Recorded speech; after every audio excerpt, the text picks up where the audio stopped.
àbí. Bẹ́ẹ̀ni, in fact most of the things tí mò ń ṣe nísìnyí mo ti rí nígbà tí mo wà kéré. Bá mi ẹlẹ́bùn.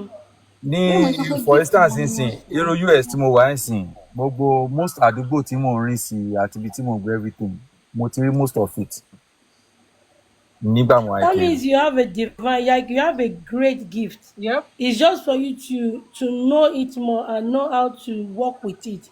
Kẹ́mọ bẹ́ẹ̀ ṣe máa ṣiṣẹ́ pẹ̀lẹ́ ti understand. Bẹ́ẹ̀ ṣe máa lò fún best purpose ara yín. Ṣé rí ẹ̀bùn tẹ́ni yẹn ẹ má bínú Sister Christiana ọ̀pọ̀lọpọ̀ èèyàn mọ wọ́n wá wọn rí. Kéèyàn see future ahead. Kéèyàn rí nǹkan tó máa ṣẹlẹ̀ ní ọjọ́ ọ̀la. Kò kí ń ṣe èrò ọkàn ẹ̀bùn ni. Ṣé rí pé èèyàn rí nǹkan tó máa ṣẹlẹ̀ ó yàtọ̀ sí pé nǹkan tí mo rò láti inú ọkàn mi.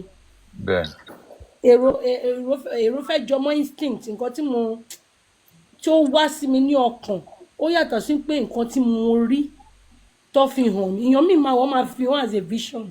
Èmi tó máa fi hàn bí àlá. Ẹ ti understand? So ẹ̀bùn ni it's a good gift. It's just for you now to find out how to work with it. Kíyàn ṣe pẹ̀lú ẹ̀. Ifá dẹ̀ lolùtọ̀nà. Ẹlẹ́rìí ìpín ni. Bẹ́ẹ̀ni. Ẹ ti understand? Tí babaláwo rere bá gbé Ifá jọlẹ̀, Ifá fohùn. Ká dẹ̀ máa pàdé aláwo rere ni tí Ifẹ̀ ń fohùn tó ń tọ́ni sọ́nà.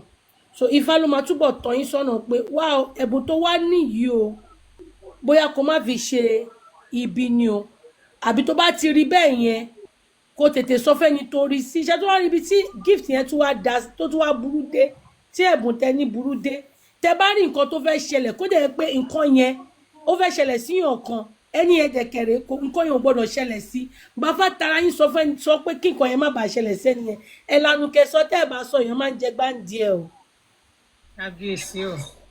You are right. It's what I know. Mo dẹ̀ ti jẹ́gbẹ́ ẹ̀ rí. You are very right. Ìyẹn máa ń jẹ́ o because you will pay the price of not letting that person know. Ìmí ìjẹ́ máa tó máa sọ fún ẹ pé bó ṣe rí yẹn mo kàn jẹ́ kó rí ni ò gbọ́dọ̀ sọ o. Wà á dẹ̀ gbẹnu dákẹ́. O dẹ̀ tún gbọ́dọ̀ sọ. It will come tí ẹ bá ti pàdé awore. They will explain to you. You will know when to say it and when not to say it. Okay. Ó dẹ̀ dábẹ́ ṣe wọnú ìṣẹ̀ṣe because irú yìnyín tó bá gba yín mú ṣọ́ọ̀ṣì wọ́n ní jẹ́ kúrò. Wọ́n ní jẹ́ kán kúrò. Spirit mi láti kékeré mi spirit mi ò dẹ̀ kí n bow fún church or anything. Bàmí church ta ti ra chairs ta ti ra tiles but spirit mi ò kí n bow fún wọn. Until ìgbà tí mo find ara mi sínú and I have been facing one challenge and the other until ìgbà tí mo padà wá sílé ni mo tó ẹ̀ṣẹ̀ rọ́nà lọ mo tó ẹ̀ṣẹ̀ dwell in my own potential. So you spoken right, man. You are very, very correct.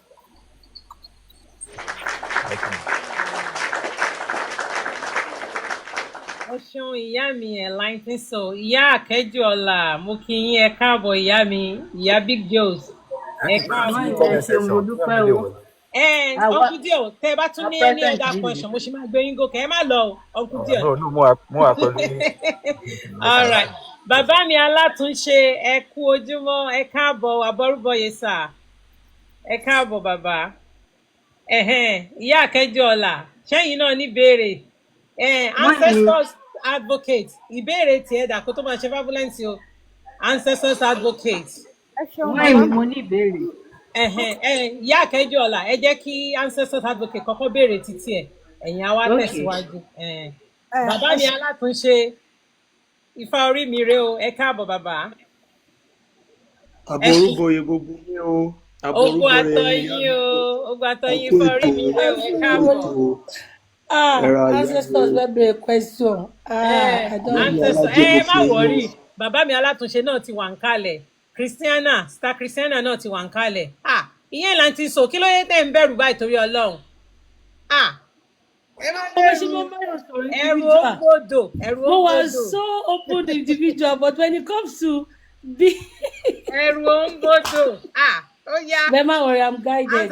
You're good. You're doing well. You're doing great. You're doing great. Oh yeah, ancestors. Ẹ fún ṣetán aníwúrà. obìnrin takuntakun ló bá tán. ajagungbadé mo ń sọ yín.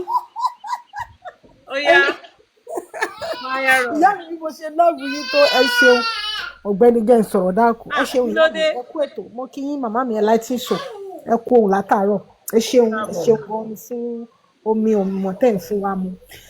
Nípa discovery tí a sọ̀rọ̀ nípa ẹ̀ pé kéèyàn kó ṣàwárí ara ẹ̀ ṣẹ́rí mo bóyá kí n sọ pé ìbéèrè ni àbí kí n sọ wípé one of the things tí mo ti kọ́kọ́ mọ̀ nípa ara mi ni pé ṣẹ́rí mo máa ń jẹ́yàn tó jẹ́ pé báwo ni kí n ṣe sọ ṣẹ́rí mi sábà báyàn jà ṣẹ́rí èèyàn lè máa rí mi pé bóyá mo wà violence ò bọ̀ in my heart mo lè máa bá ìjà kí kó má dé anywhere lára mi but téèyàn bá ṣẹ̀ mí àwọn nǹkan tí mo ti kọ́kọ́ mọ̀ tí mo ti notice nípa mi nìyẹn tó bá ṣẹ̀ mí tó o ṣẹ̀ mí tí mò ń bínú sí ẹ pé o ṣẹ̀ mí gan mo dẹ̀ mọ̀ pé o ṣẹ̀ mí tí mò ń bínú láì sọ nǹkan kan fún ẹ tí mo mọ̀ pé mò ń bínú sí ẹ ẹni tí bá ń bínú sí èmi gan tún máa káàánú ẹ nítorí tí apart from pẹ́ẹ́nu ìgbà tí mo bẹ̀rẹ̀ sí ní dá ifá ó ti dẹ̀ méjì tí ifá sọ fún mi o kó tó di pé nǹkan tí mò ń tọ́ láti sọ ni pé most of the thing tí iṣẹ́ tó máa jẹ́ fún mi láyé mi àwọn nǹkan tèmi fúnra mi ti mọ̀ ni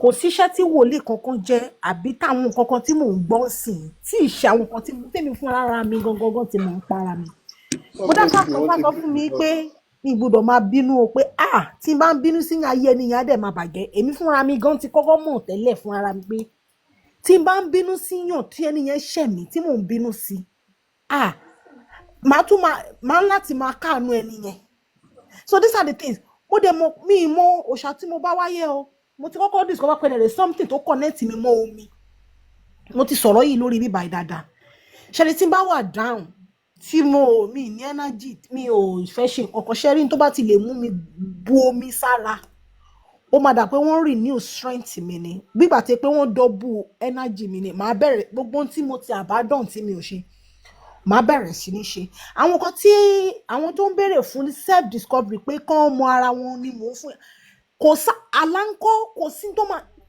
tí n bá fẹ́ lọ sẹ̀lẹ̀ nígbà tí mo ṣì wà nínú religion tí n bá fẹ́ lọ sẹ̀lẹ̀ pé ok nǹkan rú mi lójú pé mo fẹ́ lọ sẹ̀lẹ̀ kò sí gbogbo tá a máa sọ fún mi báyìí gbogbo nǹkan tí mo máa mọ̀ bọ̀ mi ní kíyèsí ṣe tí wọ́n bá ń dẹ́sẹ̀ láṣẹ wa máa sọ wọn báyìí máṣẹ wa máa wá mo dẹ̀ ti rí kíní omi yóò kàn ká sí ni o I understand so tó bá ń sọ̀rọ̀ nípa pé kéèyàn nípa pé self discovery is ìwọ fúnra rẹ you just need to sit down begin to àwọn kan wo lòún rí àwọn kan ó sọ fún mi pé kò sí tí bá ti rò lọ́kàn mi ọjọ́ kan mo wà ní kitchen àwọn tó máa sọ pé téèyàn bá ro nǹkan ó máa ń ṣe bẹ́ẹ̀ yẹn tẹ́ ẹ sọ pé mi ò mọ̀ bóyá àwọn ìyá mi ní àjọ́nà tí n bá gbé nǹkan gbóná kalẹ̀ àbí bóyá mo gbé nǹkan kan kalẹ̀ tẹ́mí mi sọ fún mi gbé kíní yẹn kúrò tí mo ṣe àìgbọràn láàrin some minutes nǹkan yẹn máa ṣẹlẹ̀ ṣáá ni mo bọ̀ ń sìn tẹ́lẹ̀ mo máa ń ṣàìgbọràn yẹn bọ́ ẹnìgbà tí mo padà sílé ń sìn tí àwọn self discovery pé ká mọra wa ká má ṣàìgbọràn yìí mo tiẹ̀ mi ń ṣàìgbọràn yẹn mọ́ tí n bá gbé nǹkan sílẹ̀ báyìí gbé kíní yẹn kúrò bẹ́ẹ̀ instantly ni màá gbé kúrò bẹ́ẹ̀ mi ń ṣe àwọn àìgbọràn mọ́ so ìgbà tẹ́ wá sọ wípé kíní àwọn ìyá wọn ká sọ nǹkan kó rí bẹ́ẹ̀ tẹ́lẹ̀ àwọn ìyá mi yìí ìyá mi yẹn ni mo fẹ́ kẹ́ bá wa túbọ̀ sọ̀rọ̀ lé lórí dáadáa o ìyá mi ẹ dákun o ọmọ Jésù làwa. ancestors mo kí o bẹ̀yẹ̀ mi lọ bàbá wa tún alátúnṣe bàbá alẹ́gbẹ̀rẹ̀ mo kí gbogbo àbọ̀rú àbọ̀yè ìyálàjẹ glẹ́tì gbogbo àtọ̀ yìí o. màmá o ẹ kálẹ̀ orúkọ mi lẹ́ẹ̀kan má bínú mo wà tẹ̀ sáwọn èèyàn kan ní ẹ má bínú. ìyá mi alájẹ o ìyá mi. ìyálàjẹ glẹ́tì mo kí yín o. òkè wàá béèrè question. ìyá wa ancestors mo kí yín o ìyá wa Christiana bẹ́ẹ̀ ni mo kí ìyá wa Big Dose mo kí yín ìyá mi o ẹ kú bẹ́ẹ̀ ṣe ń fà wọ́n lẹ́kàn ní the other side ìyá wa Big Dose ẹ kú ìfà wọ́n lẹ́kàn ẹ fà jáláṣẹ Ìdùmarè sí wàhálà ẹ kú iṣẹ́ náà. ìyá wa ancestors bàbá mi ṣé kí n tẹ̀síwájú sà. ìyá wa ẹ má bínú o màmá kò fòṣì ṣe bá lè screen record. ẹ screen record o ẹ screen record. bàbá mi alátúnṣe ṣé kí n tẹ̀síwájú abẹ́fẹ́ pomi ọgbọ́n fún wa. gbádùn yìí mo gbádùn yìí. ìyá wa ancestors ẹ tẹ̀síwájú o mo ìyá máa mi. break nǹkan kan fún yín ṣe rí èèyàn míì wà ṣé mo ṣe wà yín sìn mo lè sọ pé mo ní gift kí má ní kí Olódùmarè má fún mi ní ẹ̀bùn àti lè kọ́ èèyàn lẹ́kọ̀ọ́ èèyàn míì wà ẹfún ṣetán aníwúrà ẹ wo ẹfún ṣetán aníwúrà bó ṣe ja ogun yẹn tó fi ọgbọ́n ẹ mọ̀ pé ẹ̀bùn náà ni ṣe rí èèyàn tí a wá fún ní ẹ̀mí ìfura àti inú mọ nǹkan àbára ṣe máa pè é ó ní bá ṣe tún máa ń pè é ẹni yẹn ẹ̀bùn tó dání bó ṣe rí èèyàn míì máa wà tó yẹ pé bá ṣe ń sọ láti nǹkan tí ọ̀pọ̀lọpọ̀ ń wá tó sọ pé òun rí nǹkan kó tó ṣẹlẹ̀ òun ṣe kinní kan èèyàn míì ṣe wá rí àwọn èèyàn míì wá wà tó yẹ pé olùkọ́ ni wọ́n and they are the best because àwọn ló tún máa kọ́ irú àwa yìí tí nǹkan tó ń sọ excuse me tó máa wọ orí wa ìmí dẹ̀ wà tó yẹ pé olùfimọ̀ ọ̀nà ni tó yẹ pé ibi tó ti fi wá mọ̀ ọ̀nà ẹ̀bùn ta ní látara nǹkan tó ń sọ a máa mọ bá ṣe lè lò ó èèyàn míì dẹ̀ wà ẹ̀bùn ìrí ìran ìmí wà àwíṣẹ́ kó wí báyìí kó ṣẹ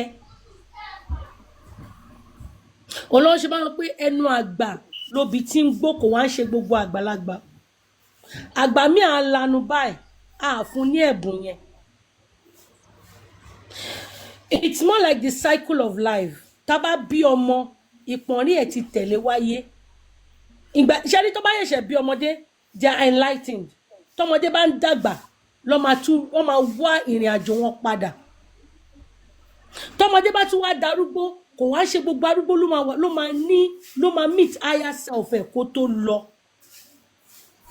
because ọmọdé àgbàlagbà mi tó bá dàgbà tí kò bá ṣe àwárí ara ẹ̀ àbí ó fi àfẹ̀mí àbó fi pè mí ni mo ní agbára tó bá ẹ wá rí pé ó ti ṣubú kó tó lọ.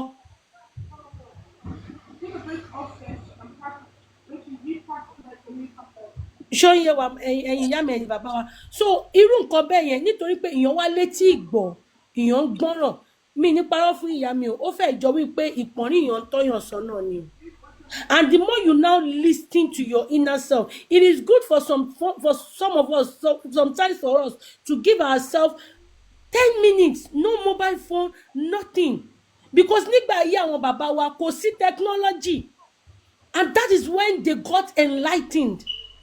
They meet their higher self. That's why we see them as our ancestors. Wọ́n fi omi ọgbọ́n, wọ́n fi àwọn nǹkan tá máa padà wá, wọ́n filẹ̀ fún wa.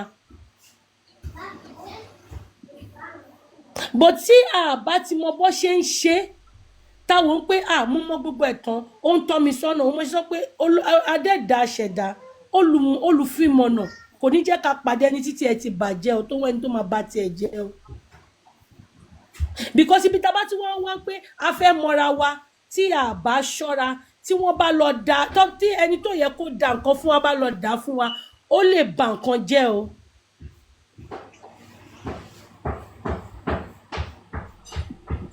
Ẹ máa rí èèyàn míì tó bá ti ṣẹ̀ṣẹ̀ táyé fún kékeré tó ti tẹfá fún èkó abẹ́ ò tún gbọ́dọ̀ kán lórí mọ́tò máa fi darúgbó.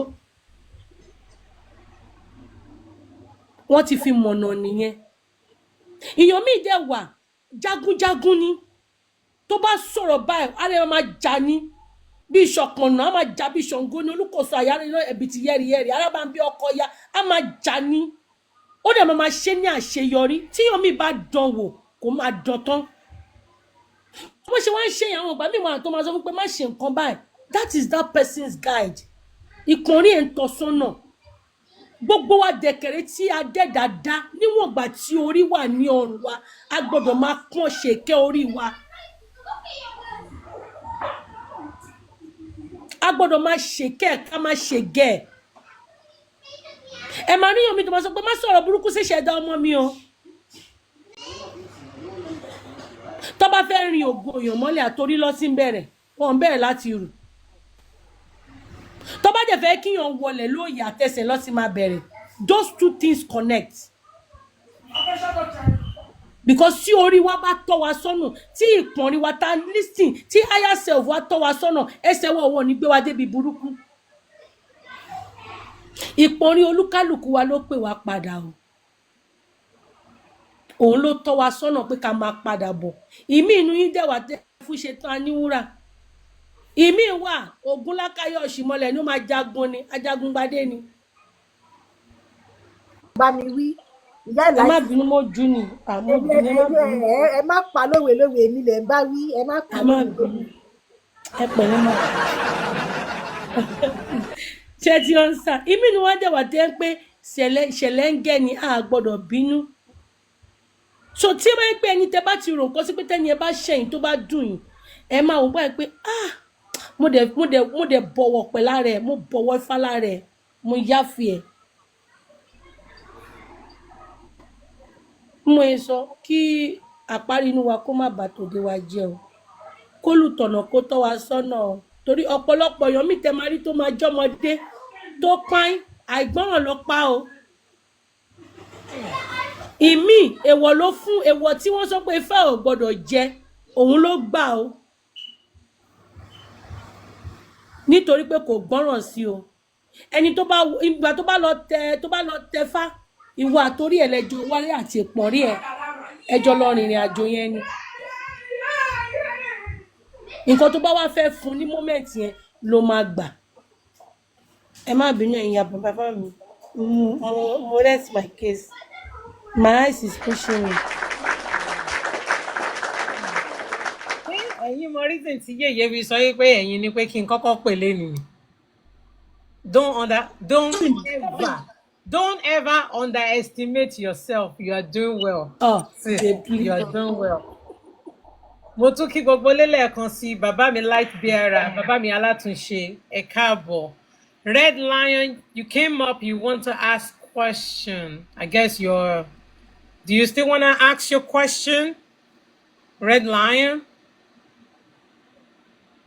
Ẹ káàárọ̀ ẹ̀yin màmá mi, ẹ káàárọ̀, ẹ kú àtàárọ̀. Ó wà pé mo ti understand the questions tí mo fẹ́ béèrè, but mo kàn ní mo lè tún fi ṣe àfikún díẹ̀. Mo fẹ́ béèrè pé gbàtọ́ ní àmì mo fẹ́ mọ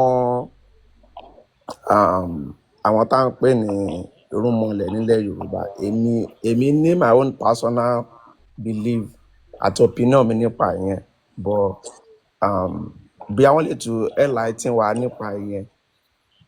One, so mi dẹ̀ bí ẹ lè tún fún mi láyè láti sọ̀rọ̀ díẹ̀ sí nípa spirituality based on my own wisdom tèmi náà ti acquire àti knowledge. Ṣé mọ̀ pé a ní àwọn kan jẹ́ guest wa lénìí, ẹ ṣì ní sùúrù, ẹ̀yin ṣì máa sọ̀rọ̀. Lọ́wọ́lọ́wọ́ we're doing Q&A in between. Normally mo máa ń like káwọn èèyàn mi kán kọ́kọ́ sọ̀rọ̀ dáadáa káwá ṣe wá béèrè ìbéèrè, so that way kò ní wà model up. Àti pé bàbá mi light bearer, ẹ rí i pé mò ń reserve bàbá alátúnṣe nítorí pé eégún láti ń kẹ́yìn ìgbàlẹ̀ làwọn. Bàbá mi light bearer wọ́n débi ṣáájú yín, so he will talk first in terms of ìpọ̀nrí, and then people will be able to ask questions too. Ṣó ti yé yín? So that enlightened soul can lè rest ohun wọn kékeré náà ni o, mo ṣe ń gbé wọn padà bọ̀. All right, so bàbá mi light bearer, ogbó àtọ yín o, the floor is yours. Ẹ kúrọ̀lẹ́ o, ogbó àtọ, mo kí gbogbo lé, mo kí ẹ̀yin ìyá mi o, mo kí ẹ kú iṣẹ́ takuntakun tẹ́ ń ṣe, Ọlọ́run á máa tọ́ wa sọ́nà, ẹ ṣé. Nǹkan tí contribution tèmi sí ọ̀rọ̀ yìí òun ni pé ṣẹ́rí, there's something called alignment and there's something called destiny. In the subject of destiny, what you understand so far wípé gbogbo wa la ní nǹkan tó ń pè ní àkúnlẹ̀yàn àti àdálé ayébá. Ìgbà tí a wà ní òde ọ̀run, from what we understand nínú ìṣẹ̀ṣe ni pé gbogbo wa la kúnlẹ̀ la yan nǹkan. But then the question is, how do we attain our destiny? Nǹkan tá a yàn yẹn, ibi tí higher self ti wọlé nìyẹn. When you look at this attainment, it has to do with what is called alignment with your destiny. tẹ́ bá wo the subject of alignment tí mọ́tò bá move lórí títì mọ́tò tó ti wà out of alignment kí ló máa ń ṣẹlẹ̀ sí mọ́tò yẹn a máa sway kúrò ní straight line a máa yà sẹ́gbẹ̀ẹ́ such that tí ẹ bá di steering yẹn mú fáwọn tá à ń gbé Nàìjíríà tí alignment wà under most of the time nǹkan tá à ń sọ máa yé mi nǹkan tí mò ń sọ máa yé wa dáadáa mọ́tò yẹn á máa move out of alignment such that tí ẹ bá di steering yẹn mú dáadáa in a straight line ó ṣeé ṣe kẹ́ kó sí gutter àbí kó máa yàbàrà lọ sí direction mi. The same way in the subject of destiny we are only what Ifa does, all what Ifa does, you can summarize it to alignments. That Ifa keeps us in alignment with our destiny so that all what we are meant to attain, we attain them by certain age of our lives. For instance, at the age of 10, what was I supposed to attain? What was in my destiny to be attained? At the age of 15, at the age of 20, at the age of 40, at the age of 50, 60, on and on, what was I supposed to attain? Did I attain those things? Now, when I talk about attainments, I'm not talking about money. A lot of people might be, attain. No. Sometimes it can be, okay, was I supposed to have a child by a certain age? Was I supposed to have built a house? Was I supposed to was I supposed to have discovered myself? Let's say I have a gift of teaching. How many people ni otiwa nínú destiny mi, nínú ìpọ́nrí mi pé my destiny will be able to influence at the age of 30? Maybe it was in my destiny that by the age of 30, I would have been able to inspire or influence maybe say 10,000 people. But at the age of 30, I am still in a betting shop. Timon play Naira bets. Meanwhile, that's not my destiny. My destiny is not to be in a betting shop at the age of 30. My destiny is to be teaching people and bringing them to the light by that age. So what that means, if I'm in that betting shop at that age, I am out of alignment. So when I go to a skilled babalawo, now pay attention to the word skilled. When I go to a skilled babalawo, what that skilled babalawo is doing is to draw me back into alignment. And sometimes for me to be in full alignment, only Nikin Tefa. That is why we all do Itefa. So only Nikin Tefa. So when I do the Itefa, Itefa now tells me everything I ought to know. My taboos, my do's and don'ts, the kind of clothes I should wear, the kind of business I should do. Because all of these are in my Akolenyo. And it is my Iponri, the higher self, that has chosen all of this. So if I keeps me in alignment with all of this, that I may be able to attain my destiny. So that is exactly the summary of everything a Babalawo does for you. But these days we seem to have been so, we have trivialized everything to just, I want money, I want wife, I want children, I want this. We are not looking at the bigger picture. The bigger picture could be sometimes, who should I have inspired? Who should I have touched? What sort of business should I be doing? Blah, blah, blah. But a lot of people don't understand these basics. So they are out of alignment with their higher self. Being in alignment with your higher self is to have peace. And this is why you notice that Isheshe gives peace. For all those that do Isheshe on this platform, I'm sure there's something that you all have noticed, and that is peace of mind. The day you came back to Isheshe, you started to experience that peace. Because that peace is part of what you should have when you are in alignment with your destiny. When you're out of alignment with your destiny, there'll be strife, there'll be, what do you call it? Envy. You'll be jealous of other people. And you are looking at him with a bad eye. Kinikon. Meanwhile, if you have Ifa, or if you have your own, or if you're in alignment, what you observe is that your bar Rolls Royce, even if you are driving your Toyota Matrix or something, the kind of peace you still enjoy, because your mind will tell you that in due time, my own will come, because I am in alignment with my higher self. And so long as I remain in alignment, I need not rush. My destiny, for all I know, and this is where maturity, spiritual maturity also comes in. My destiny, for all I know, may not be that I should be a Dangote. Who says my destiny has to be that I should be a Dangote? What if my destiny is just to have peace of mind? We trivialize the word peace. Some of us don't know that our peace is worth £1 billion or $1 billion. If only you knew the meaning of peace. Sometimes just having that peace of mind, having your little bungalow somewhere, you can come out in your compound, enjoy fresh air of nature, eat fresh greens and things like that. That alone is the blessings of Eledumare. But a lot of us, we seem to tabaiti Rolls Royce, tabaiti Sheba, tabaiti Shao. But those things, have you really asked, are they a part of your day? They are good, but are they part of your destiny? So all of us now need to trace back and ask, how do I get back in alignment with my Mori? How do I get in alignment with my higher self? How do I know what my higher self has chosen? And how do I stay in that line? So this is my own little contribution for now, Eshe, in my own small way. Eshe Modukpegon. Thank you. Bàbá wa látẹ̀wọ́ wow bàbá mi ẹ gbé dání tó báyìí thank you wow short ní ṣókí ó dẹ̀ débẹ̀ thank you very much bàbá mi láti bí ara thank you ẹjọ́ ẹja máa rí yín déédéé o ẹjọ́ ń tọrọ Ọlọ́run yá ẹ ṣeun bàbá mi light biara. This is very good submission. Mo dúpẹ́ lọ́wọ́ yín o. Ẹ máa jẹ́ ká ẹ máa wá sọ́dọ̀ wa o. Ẹ má fi wá sílẹ̀ o. Red Lion, Big Joes. Ta ló tún ní ìbéèrè? Ẹ̀yin tẹ́ ń kọ ìbéèrè sí comment section. If you want to come up, please signal. Kí bàbá light bearer kan tó sá mọ́ mi lọ́wọ́. That way you can ask your question. Màá wá gbé bàbá alátúnṣe wá. Láti wá buttress for the rest. Big Joes, do you have any question? Ancestors, do you have any question? Red Line, do you have any question? Mo kí gbogbo ilé o. Ilé kí yín o, ẹ káàbọ̀. Ìyá wa, bàbá wa light bearer, ẹ ṣé o, ẹ kú ohùn. Ìyá wa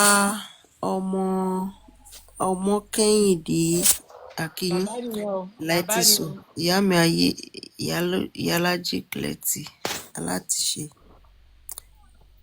Mi ò rórúkọ bọ́dà wa yìí o. Red Lion, okay. Ancestor Mojuro. Bàbá ẹlẹ́rìí pé yíyan wa náà comment section Akínyìn o. Ṣé mo ní ìbéèrè ṣá? Gbogbo ẹ̀ náà ni nǹkan tí mo fẹ́ béèrè wọ́n ti sọ náà mọ́rọ̀. But nǹkan ẹ̀kọ́ tí mo kàn fẹ́ ṣé mo fẹ́ béèrè àbí mo fẹ́ mọ̀ náà ni. Téèyàn mi ò láti rò tán èyí fẹ́ no mi ò bóyá nǹkan téèyàn lè béèrè bí ni àbí. Bàbá mi light bearer, béèrè tí mo fẹ́ béèrè lọ́wọ́ yín kẹ́ tún fi dá àwọn èèyàn lẹ́kọ̀ọ́ nípa ìpọ̀nrí gẹ́gẹ́ bẹ́ẹ̀ ṣe ṣàlàyé fún wa.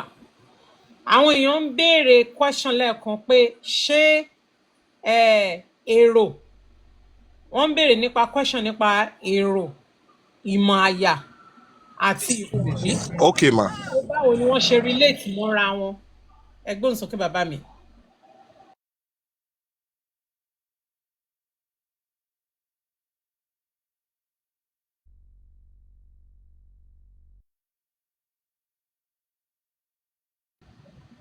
Light bearer, are you there?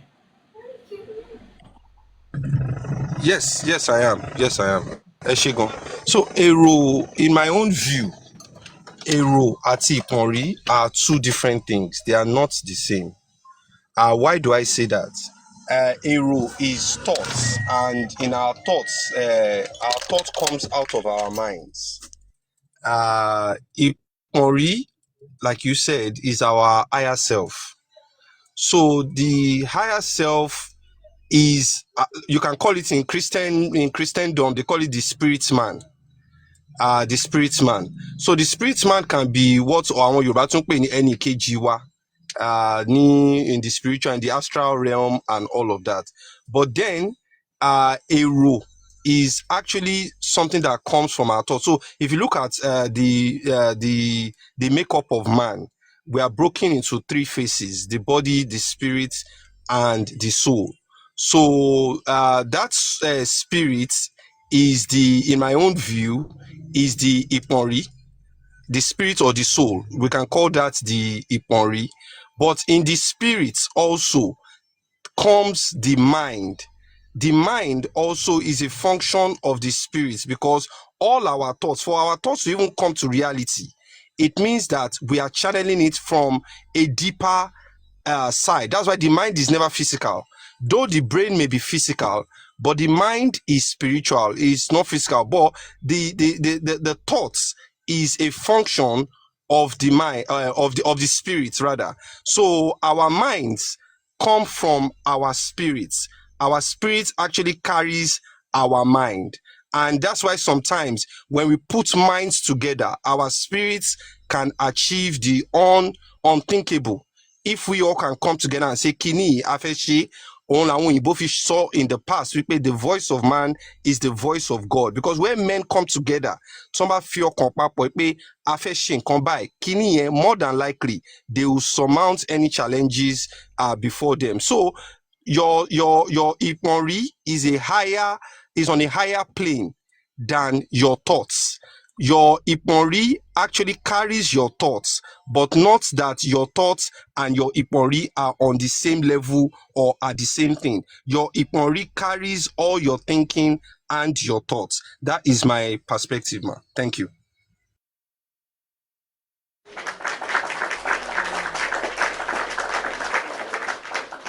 Okay, bàbá mi láìpẹ́ ara ẹ tún bá wa ṣàlàyé ní ṣókí how Ipori can serve as a source of divine guidance and protection for us.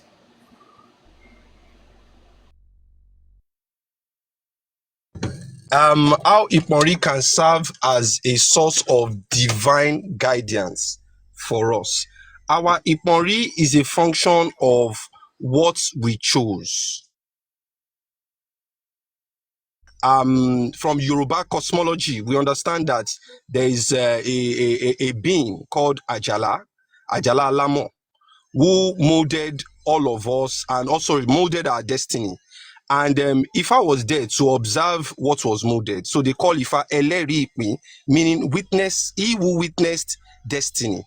However, in the travel from the heavens down to the earth here when we're born, a lot of us have lost thoughts of some of those things that we chose. So for us to now remember those things, a lot of us now have certain gifts. Some of these gifts, like you said earlier, some of them you can classify them as deja vu. You can classify them as instincts. You can classify them as prophecy, spirits that just speak to us in various ways. So for some of us, even though these spirits remind us and talk to us, it does not still mean that we remember everything, because maybe we're only remembering 0.0001% out of 100. But once in a while, when that 0.0001% drops in our hearts, it sometimes becomes so clear, and sometimes it becomes unclear too. But for those who have actually trained their gifts, who continue to encourage their gifts, who continue to get stronger and stronger with their gifts, that 0.001 starts to get more strength. So instead of maybe 0.001, it now becomes like 0.1. So those kind of people now, in Christendom, wanting the agba woli, wanting sorrow, wanting share, wanting some of them, it's not even like they are seeing anything, but that spirit is within them. Is part of that training that they have given their own spirits. So for this sort of people who have actually discovered themselves and they are training their spirits on a day-to-day, those kind of people now, you find out that they can conjure various enemy to work with them in protection, in guidance, because those kind of spirits now will start to tell them things before things would occur. And then that way they can be very, very guided. And this kind of people also, I want to shake a phone. You may notice that their kind of karma may be faster than the rest of us who have not trained our spirits. It's not because one ni agbára kan or one ni agbára rara. It's just because they have trained their spirit so well that their spirit is now responding in a very, very fast and harsh way to anybody that goes against them. They've trained it so much and now their spirits can respond. Some of us may have experienced times where people cheated us or people did bad things to us and all of that, and without even saying a word, our spirits responded to those sort of people, and those people paid the price for it. They pay the ultimate price. But the more we train our spirits, you may find out that maybe once in a while, Niru and Shele, but the more you train your spirit, you may find that it's now happening more often. That the more people cheat you, let's say, they are getting their repercussion right away because your spirit has been trained and your spirit is strong. So that way now, you are now guided and you are protected by your own spirit. I don't know if I've answered the question well, but if not, I may give more clarity. Thank you, ma'am.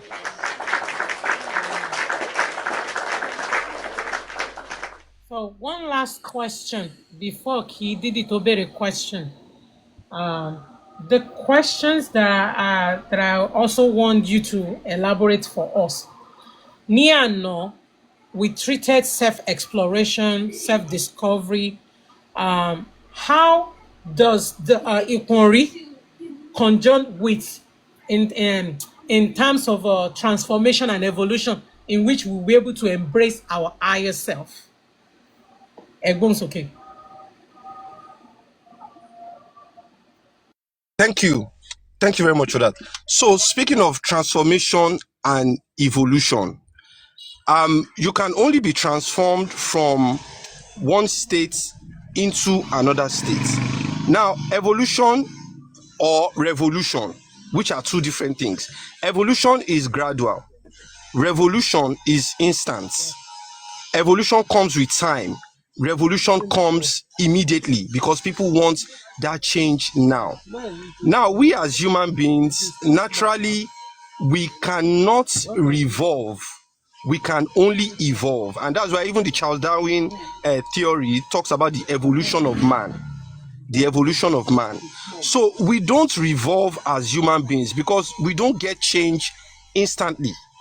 No matter from what state to another state you are looking at, be it you being a drug dealer, drug addict, and immediately you want a change. You want to say, okay, I want to go clean immediately.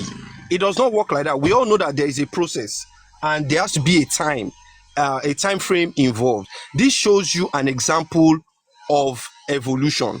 So evolution now is you being in alignment with your Iponri. It is your Iponri that will enable you to evolve from one state to another state.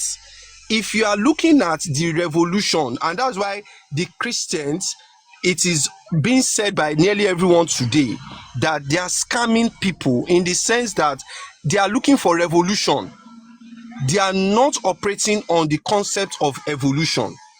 Miracle, instant this, instant that, instant this, instant that. But nothing comes instant.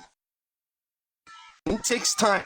We have all been damaged. We have all learned the wrong things. We have all gone to the wrong schools of thoughts and all of that. Some of us even paid money to go to wrong schools and get wrong teaching. But by the grace of God now, for people who are learning and retracing their steps, you will observe that you are learning slowly and that you are gradually coming back to the light. And in that light that you are coming back to now, it's an evolution and not a revolution. So a lot of us on this page now, we realize that once upon a time we were like this. Some of us were mumu. Even when some of us even got into this thing, a lot of us were duped and all of that, maybe by fake babalawos and all. But today now, there are some things some babalawo may tell you, and you'll be like, Oga Motimo Juelo now. You understand? Because you have evolved from one state into another. And that is simply because you stayed in tune with your Iponri. So to stay in tune with one's Iponri is very, very important. What are some of the things we must do? We must listen to Ifa intently, and not just for the miracle or for the money. We must listen very, very intently. Whenever you are being divined for, or they cast Ifa for you or something, you must listen intently to everything, to the patakis in what they are telling you. You must ask questions. You must research. If they say Orunmila was in this state, and in this state he went from this state into that state by observing a Shodara. you must ask yourself what made him go from this, or what made him want that evolution from this state into this state, and what was the agent of change that brought him into that new state. So you must then start to apply all of that to yourself. Don't just see it as, oh, wala Orunmila niyen, my own is just kongun ti se, kode ti de. No, you must put yourself in that position of Orunmila and say, okay, this was his thinking at the time. This was his thought process at the time. Now, if I can accept the agents of change in my life, and I can respect and obey them so that they can carry me from this state to this state, of course, or having done my Ebo and Etutu and all of that, then I would have become a better person, just like how Orunmila has become. The goal of Orunmila is for all of us to be wise. Remember that is the deity of wisdom. The goal is for all of us to be wise, even though we cannot be as wise as him, never. But the goal is for us to observe the states that he was in and sort of take knowledge from those things and apply those things to ourselves, not just looking for the and all of that comes out of it. I hope I've answered your question, man.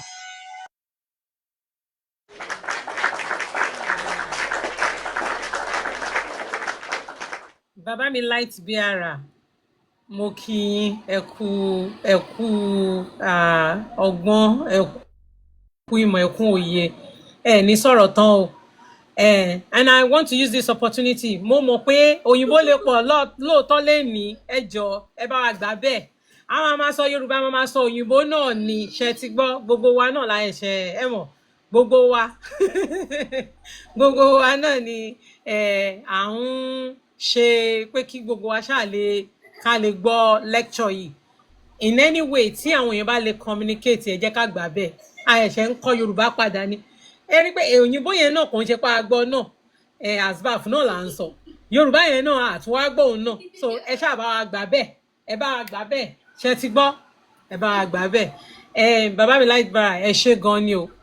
Ancestors Advocate, ẹ béèrè ìbéèrè yín. A máa ẹjọ́ tó fẹ́ kọ́ lẹ́ẹ̀kan sí o, a máa pààrọ̀. Tábà táwọn èèyàn bá ti ń fẹ́, a máa gbá àwọn èèyàn gòkè láti ìsàlẹ̀.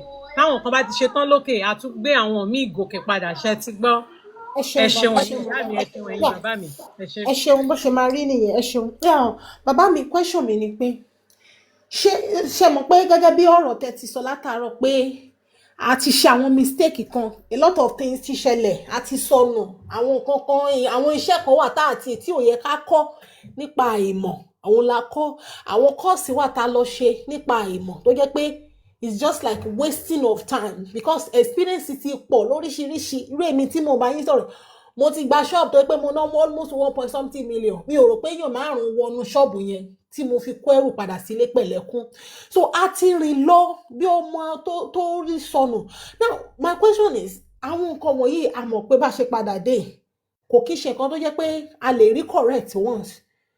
A lot a máa ṣe díẹ̀ ni. And so my question is, àwọn mistake kan wà tá ti ṣe mo mọ̀, but ṣé mo tún wá fẹ́ béèrè pé nínú ìrìn àjò àwọn tá à ń bá rìn, ǹjẹ́ ṣé energy èèyàn lè affect other people's energy nípa maybe by spouse, your friend? Ṣé energy èèyàn ṣó lè ní effect lára other person? Ṣé ìwọ tó yẹ pé o ti mọ́ra ẹ, ó níbi rate tó ti ń build yẹn, ṣé energy other people around you ṣó lè affect energy ẹ, ṣó lè draw energy back? In what way ni àwọn energy tó yí wa ká and irú àwa tá ti ṣe àwọn a lot of mistake téèyàn ń try láti get ara back, ṣé àwọn kankan sì tó wà tó lè máa draw èèyàn back? So that's my question, Sami. Mo bóyá get question mi. Mo get it. Ẹ ṣé púpọ̀, mo dúpẹ́ lọ́wọ́ yín gan. Yes, energy àwọn èèyàn ó lè affect wa. However, the beautiful thing about Ifa, Sherry, Ifa is the greatest discovery of mankind. Unfortunately, our Yoruba polówó ẹ̀tọ́. Mo dẹ̀ máa ń sọ fún àwọn oníṣẹ̀ṣe wípé in 20 years wọ́n máa gbá wa sẹ́yìn nínú Ifá ìtàbà wà careful. Sherry, the rates táwọn South Americans the rates won't come up. Argentina, Brazil, Cuba, and all these other places, the way they are coming up and the way they take this IFA thing is very, very serious. And we must begin to flow in line as well. We must appreciate it. Now, back to the question. I want to say, Sherry, the summation of our decisions in life always form our destiny. The pastors, they want to be one izobo lori subject of destiny. One man so far destiny is a summation of our decisions. Although you can say that the end is set. The end is set. Fate has been set. Fate, F-A-T-E, has been set already. However, nobody knows fate. Nobody knows the end. It is decisions that we make today. If you feel you are going in the wrong way, retrace your steps and start going in the right way today. That wrong way will now turn out for good again as part of the right decisions you have started to make. So the beautiful thing, and that's why I say Ifa is the greatest discovery of mankind, or that our ancestors laid down for us. The beautiful thing about Ifa is that no matter what you have done in the past, no matter how wrong it has been, no matter how rough it has been, the day you make up your mind, you first go and consult Ifa, and then Ifa tells you to start walking in line with your Odu.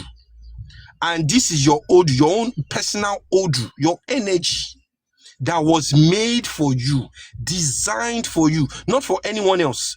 Myself and maybe Mama Kofoshi and someone, fine, we might look alike or we might share the same birthday, but our Odu is different.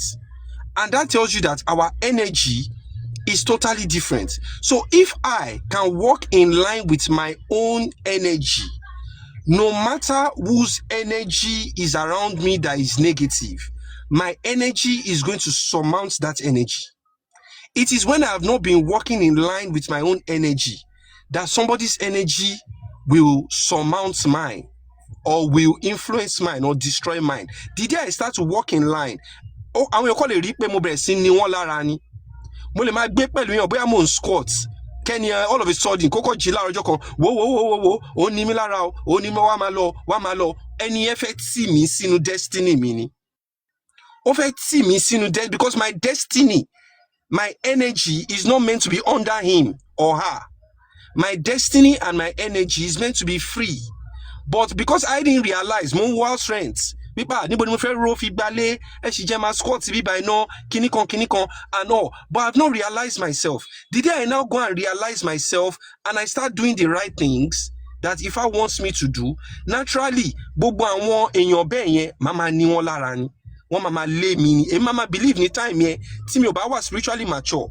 Mama believe we one burusi me, I won't lay me, I be kiniko kilo shele, kiniko. But not knowing if I was spiritually mature, Martin more, let's say I want people you won't help me. Won't fit see me sinu honor me. And that is why I say whenever we go for divination, we must listen carefully. We must also ask our babalawos, so pataki inu odu ifumi. Because you cannot just tell me Owombo or Olambo so pataki gogon mo fẹ́ gbọ́. Because nínú pataki yẹn, Ifa is so powerful that in that pataki you relate it to yourself and you see yourself in it. So naturally, this is what will then build my own energy, to build my confidence. If I know that pataki, if I know that Odu, if I know that energy, it will build my confidence. So that if any particular thing is happening, can you be pelion nisin? Mo kon lo yen as example. Eni wa le mi, wipe mi o le ba un gbe mo, kinikon. Pataki tí mo gbọ́ tó ti build faith mi yẹn, tó ti build confidence mi yẹn, òun ló máa jẹ́ kí n máa wo kíní as ìkà. Òun ló máa jẹ́ kí n wo as this is the will of Elédùmarè for me. Let me accept it and move on. Pataki yẹn ló máa jẹ́ kí n sọ pé mo fẹ́ fi iṣẹ́ kan sílẹ̀ pé wọ́n ti ní pé eléyìí kò ń ṣọ̀nà mi. Ifá ti sọ mo dẹ̀ mọ̀ dájú from 2-3 sources wípé irú iṣẹ́ báyìí ló yẹ kí n ṣe. Pataki yẹn ló máa jẹ́ kí n lè resign ní paid employment, ló máa jẹ́ kí n sọ mo fẹ́ wọ self-employment wípé wọ́n ti sọ pé nǹkan báyìí ló yẹ kí n ṣe. Because I have now discovered my own energy. So naturally, every other person around me at that time that is not flowing in line with my energy is going to surmount them because they cannot stand me anymore. I'm now moving on a plane, on a frequency that is very, very high. Your Odu is your frequency. You are vibrating at that level when you start to observe your Odu. How many of us on this call right now observe our taboos? How many? And then we are complaining that any come from me negative energy. They are going to give you negative energy. It's not a curse because you are not observing your frequency. You are not working in your frequency. You are still eating the things you are not meant to eat. Please don't, I'm not saying I'm perfect and I'm not a babalawo. Please, all of this I learned and I read on it as well. Ejo, Emma misunderstand me. But I'm trying to say that you are not observing what you should observe. You are still wearing clothes, the color of clothes. You are still dating the kind of man or woman Tony Kema dates. You are still married to the kind of spouse Tony pay a board of fair, and out of what will people say, you are still there. But meanwhile, leaving that man or woman may get you the best man or woman out there. May make you realize that there is something bigger for you out there, but you are letting that person's energy to surmount your own energy because you are afraid and because you have not taken the time to understand what is Ifa saying about me part time. What is Ifa saying about me at this time of my life? At this very moment, what is Ifa saying? And this is why also you cannot call yourself an Onisheshi without doing your Ifa divinations regularly. Of course, you don't want the worst thing that can happen to you as a Rivati is falling into the hands of fake babalawos and Olorisha and what have you. But the best thing also that can happen to you is falling into the hands of the right ones. And that's why Yoruba say,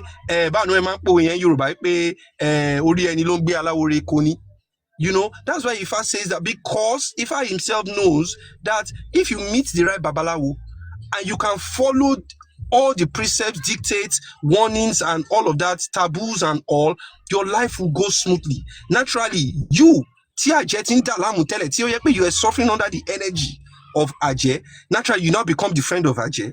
Because you know what? How if I will make you their friend? If I will say you should do Ebo Awon Agba, you should Rubo Agba, you should do Ipese Agba. So naturally, if Ajay was your enemy before fighting you, now you are doing Ebo Agba. You are now saying, Emma Binu Simio, rather than saying Ogon Shobobo, Atepa Ogon Ajebobo, you cannot kill them because they are made by God. Believe it or not. Ọlọ́run ló dá wọn. Passion de ni Ọlọ́run fi wọ́n ṣe fáráyé. But if you appease them, you will become their friend. And while they are hurting several people in the world, they will get to your own turn and be like, Ele ye file. Rami kolara efile omo wowe you understand that kind of thing. So that is what we are saying. So to stay in your energy and to be higher than the energies that influence you and that bring you down, it means to return to your own Ipori, to actually elevate your Ipori and to walk in your destiny through Ifa. Ifa is the only one or the only deity that can get you there. Thank you very much.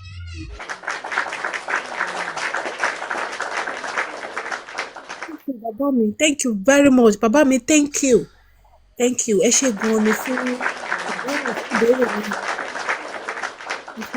Thank you so much. Babami likes Biara. Some people are born teacher. They will teach you and you sink in. There you go. Oh yeah, enlighten. So, full question you.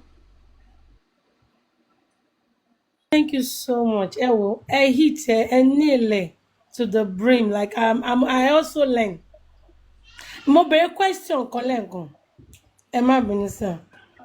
Mo ní wípé níbo mo kọ question sí. You said, I think you were saying, what are the ways that you connect mọ́ ìpọ̀nrí wa? Enlighten so. Ó dẹ̀ ń pé ẹ ń béèrè question pé báwo la ṣe lè àwọn ọ̀nà owó la lè gbà láti fi connect mọ́ ìpọ̀nrí wa. Èèyàn tí ó ti ṣe mistake bóyá ìrìn àjò ẹ̀ kò connect láti ilẹ̀. Ẹ ti understand? Tó yẹ pé mistake ẹ ti wà ní ìrìn àjò ẹ̀.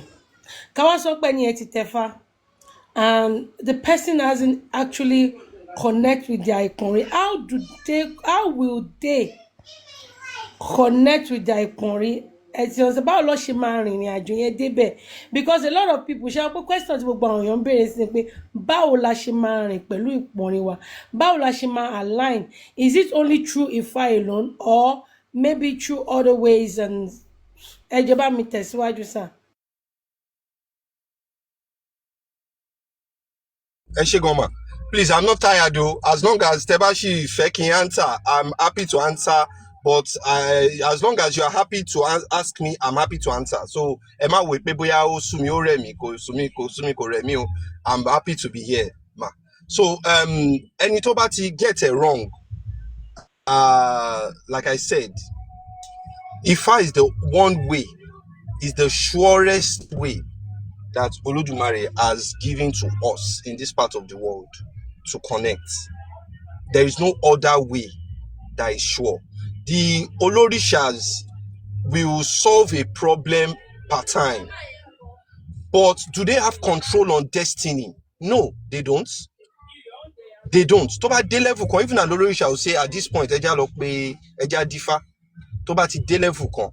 Because their own is to solve a problem temporarily.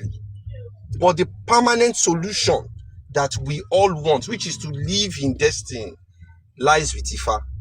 There is no other deity that's called Eleri Ikmin. Ifa is the only one. And we must also understand that in this walk of life, Eshuodara is a real energy. Very, very, very real. Very real. It's the energy of cause and effects. The Bafewo from an Oyibo standpoint. It's also the energy that you meet on the road when you drive, called the Nigerian Police Force. What do the Nigerian Police Force do? First of all, you can see what they are wearing. They are wearing black. Second, when you get there, they throw their hands and stop you. Now you come and you are speaking for net to Nigerian police. What's all this about? Why are you not doing your job right? You already know you want problem. I'm sorry, I don't support corruption. But I'm only using this as a, to bring inference, to draw inference. That's what I'm trying to do. What's all this about? Why are you not doing your job right? Blah, blah, blah. They may still leave you to go to where you are going, but you know they'll waste your time. If I know my blessing, and they may waste your time by taking to the station, and you may miss that appointment that you're going for, even though all your papers are complete, even though you are righteous. However, if you meet the police on the road and you just say, "Officer, good morning, sir. Well done, sir. How are you, sir? I hope you're having a nice day, sir." I guarantee you that this is a trick that works. The Nigerian police already believes in his mind that people treat him as a nobody. So he has the need to prove to people that he is somebody. But by calling him sir on the road, using the word sir, you will defeat him. Not that you would not defeat, but you will bring him to a point where he will be at ease with you and you will say, you can go. And guess what? Your papers might not even be complete, meaning you are not even righteous to go, but he left you to go. You relate that with the energy called Eshuodara. Eshuodara stands at every point in our lives when we want to make decisions, critical decisions. The question we should ask ourselves is that, did we appease that energy of nature called Eshuodara when we wanted to make this decision? Sometimes he's standing there and he's saying, Shebi Washa and Jeon, show fun our journey. Show fun our journey, show te rántí pé àwa ń bí ni, ìwọ dẹ̀ ń jẹun àbí. Okay, jẹ́ ká bá da iyẹ̀pẹ̀ díẹ̀ sínú oúnjẹ now. This is an Odu, actually. It's an Odu Ifa story, Pataki, that I'm talking about now. Jẹ́ àbá a particular ẹni tó ń ta oúnjẹ, ń tà gbogbo ayé ń jẹ oúnjẹ, wọ́n jẹ oúnjẹ. And she just stood and how far now? Oh, 10,000 lataro hotel the fun I need the and she went to pour sand inside the person's food. Ayiwa de won anje oúnjẹ tó ń dùn tẹ́lẹ̀ wá bẹ̀rẹ̀ sí ń pàkúta. the same people that loved the food before, all of them were now complaining that what's this, and they left. Ilé-iṣẹ́ ni ẹ wá joro, ó wá empty.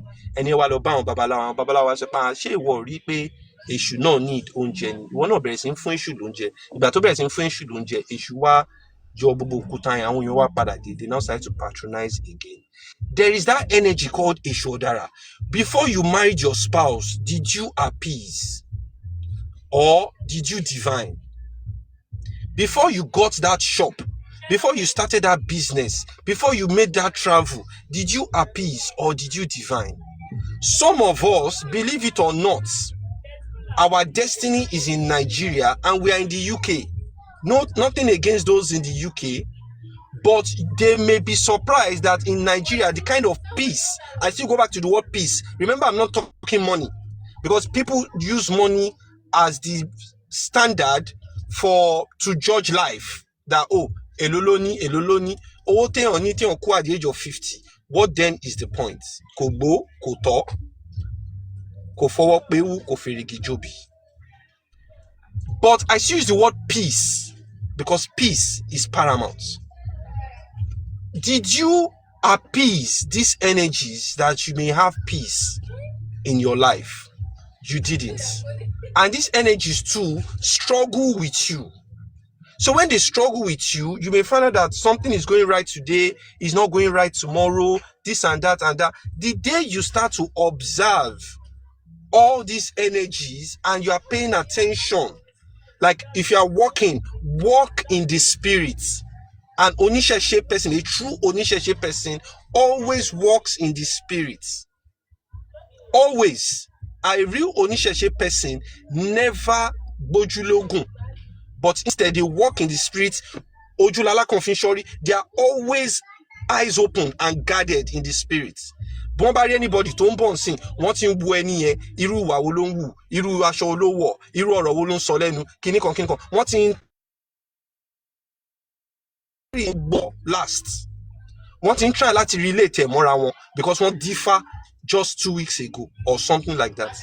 Wọ́n wá interpret ẹ̀, wọ́n relate ẹ̀ mọ́ra wọn pé ṣó lọ mọ́ nǹkan tí mo gbọ́ kíníkan. That is what we call walking in the spirit from an Isheshe perspective.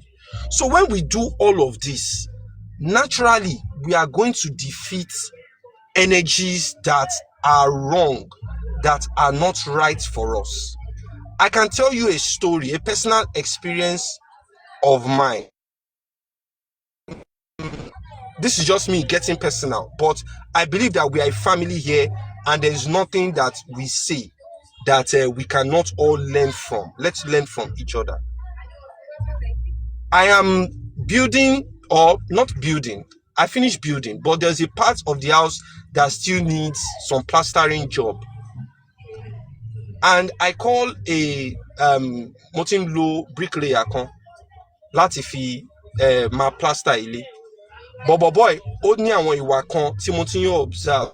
But for a long time, I'm shouting, I'm at the top of my lungs, it's frustrating me. Mi ò lè jẹ́ níyàrí, owó is always on point, even with extra. God is my witness. And okay, share buy for me, why share have job, ni share party on it, but because you're always acting like a nice guy, so I'm carried away that he's still a nice guy, he's still better than some of the bad guys out there, but not knowing that he's even the bad one. Now this guy, turns out that after some time,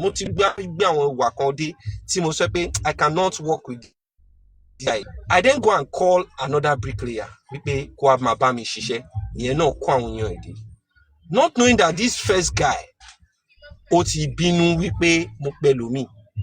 this guy now started to come into the property and he was excreting in the property. On excrete sinu property. On yagbe sinu be. Kini tumo igbe yen. But the God of Ifa and the God of we the Yorubas that we believe in, tí ó fi yàn sílẹ̀, òun náà ló ń help èèyàn. Now, turns out that I had gone to do my divinations and all, and I've been given warnings. I've done ebos, I've done itutu. I've been shown that, okay, something is coming, be guarded, oh, be prepared, oh, be this, or be that, oh, and I'm guided. I stand strong at that time. This guy then creeps into the house one day when workers are in the house. I didn't even know he was around. Creeps into the property, does his excreting once again. He had done it several times because later wá lọ rí pé àwọn ìgbẹ́ ẹ̀gan ti gbẹ mọ́lẹ̀, ó ti yàgbẹ́ sí several toilets and several flats and things like that nínú ilé. So this guy has done his thing. Moment yẹn bí ìgbẹ́ ẹ̀ ṣe bẹ̀rẹ̀ sí ó ṣe ni wá sá lọ. Ìgbẹ́ wa ń rùn ẹ̀kan ní àwọn workers yẹn ta ló yàgbẹ́ sí so ọ̀rọ̀ ẹ lé ta sí mi létí tèmi fi sá bọ́tà pé níbo ni mo sá débẹ̀ ni wọ́n ti da iyẹ̀pẹ̀ lórí wọ́n ti da èmi tiẹ̀ ń bínú sáwọn workers yẹn pé why would you do that wípé ẹ bá filẹ̀ síbẹ̀ mo mọ nǹkan tí mo lè dà sórí ìgbẹ́ ẹ̀ tó yẹ pé ó máa yàgbẹ́ kú ní kíníkan but as God will have it all of this is because of divination. This guy's plan obviously is to harm me. His plan is that because eventually I went to ask mo tún lọ béèrè nípa ẹ̀ wọ́n dẹ̀ sọ pé his plan was that kí ilé yẹn kó máa rùn sí mi kí n ta ilé yẹn ní gbàǹjo kí n sá kúrò níbẹ̀. When I went to ask, that's what they told me. I asked in different places and they said the same thing. And I'm just trying to let you know that I'm not even talking about this concerning myself. I'm just using this as an example. There are wicked people out there. But this same Eshodara that you think is a bad energy will be the one to work for you against people like this. This same Eshodara is the one that will go to our Yami and present your offering to them that they may eat. We pay and they sit with him and they eat. And then you tell them,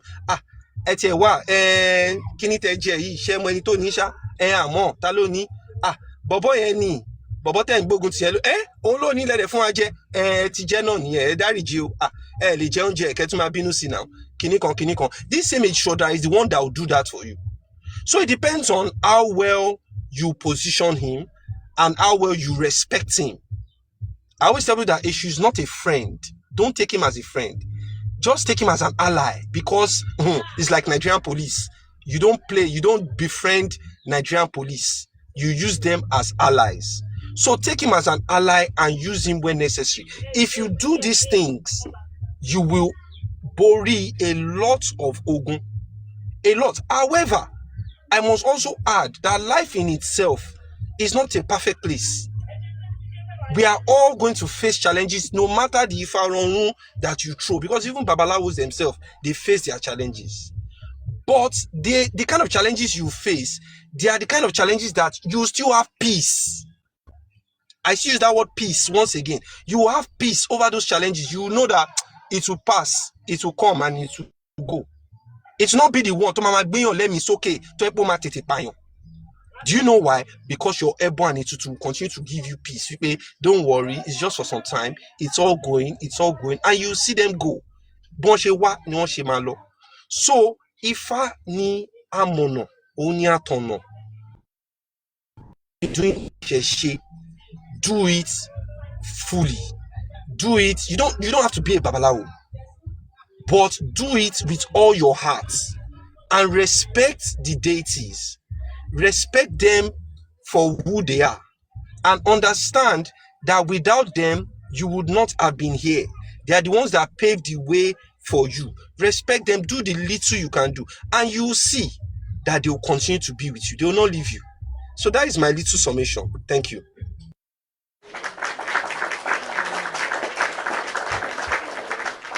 Baba mi library, I have one more question, sir. Oh.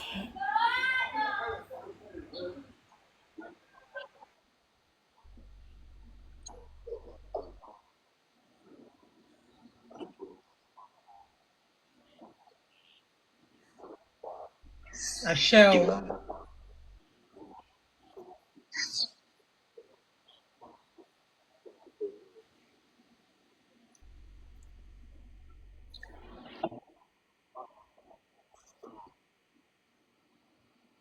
Like there, I think one better. Sir, yes, sir. Yes, sir. Yes, sir. More and better, sir. More and better, yes, sir.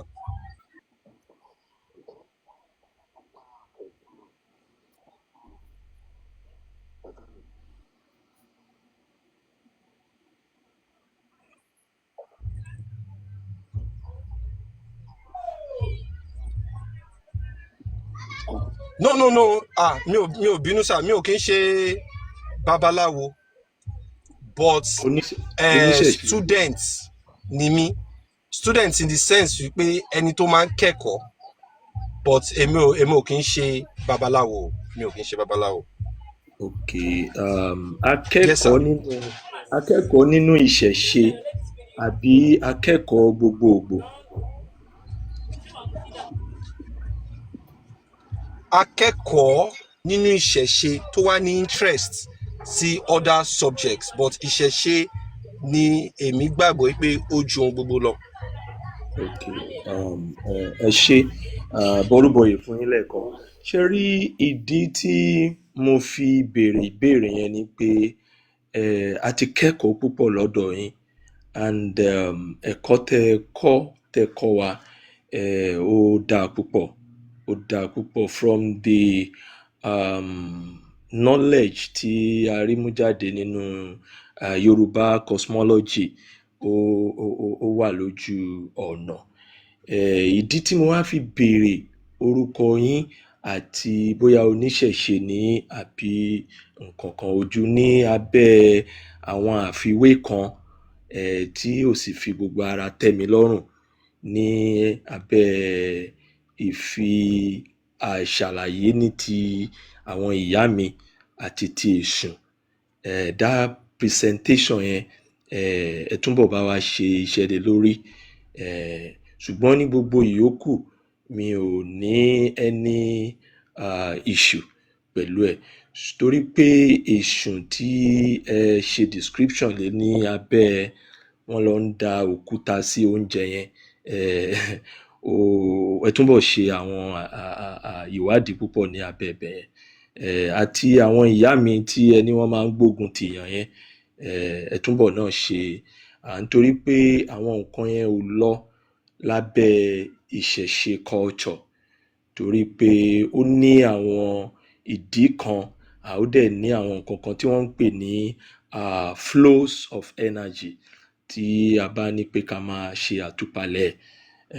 Elédùmarè á fún gbogbo wa ní ọgbọ́n láti ṣe bí Elédùmarè ti fẹ́ ká ṣe. Mo ṣe àbọrúbọyè fún yín o. You have done wonderfully well, sir, and you can continue. Ẹ ṣé mo dúpẹ́.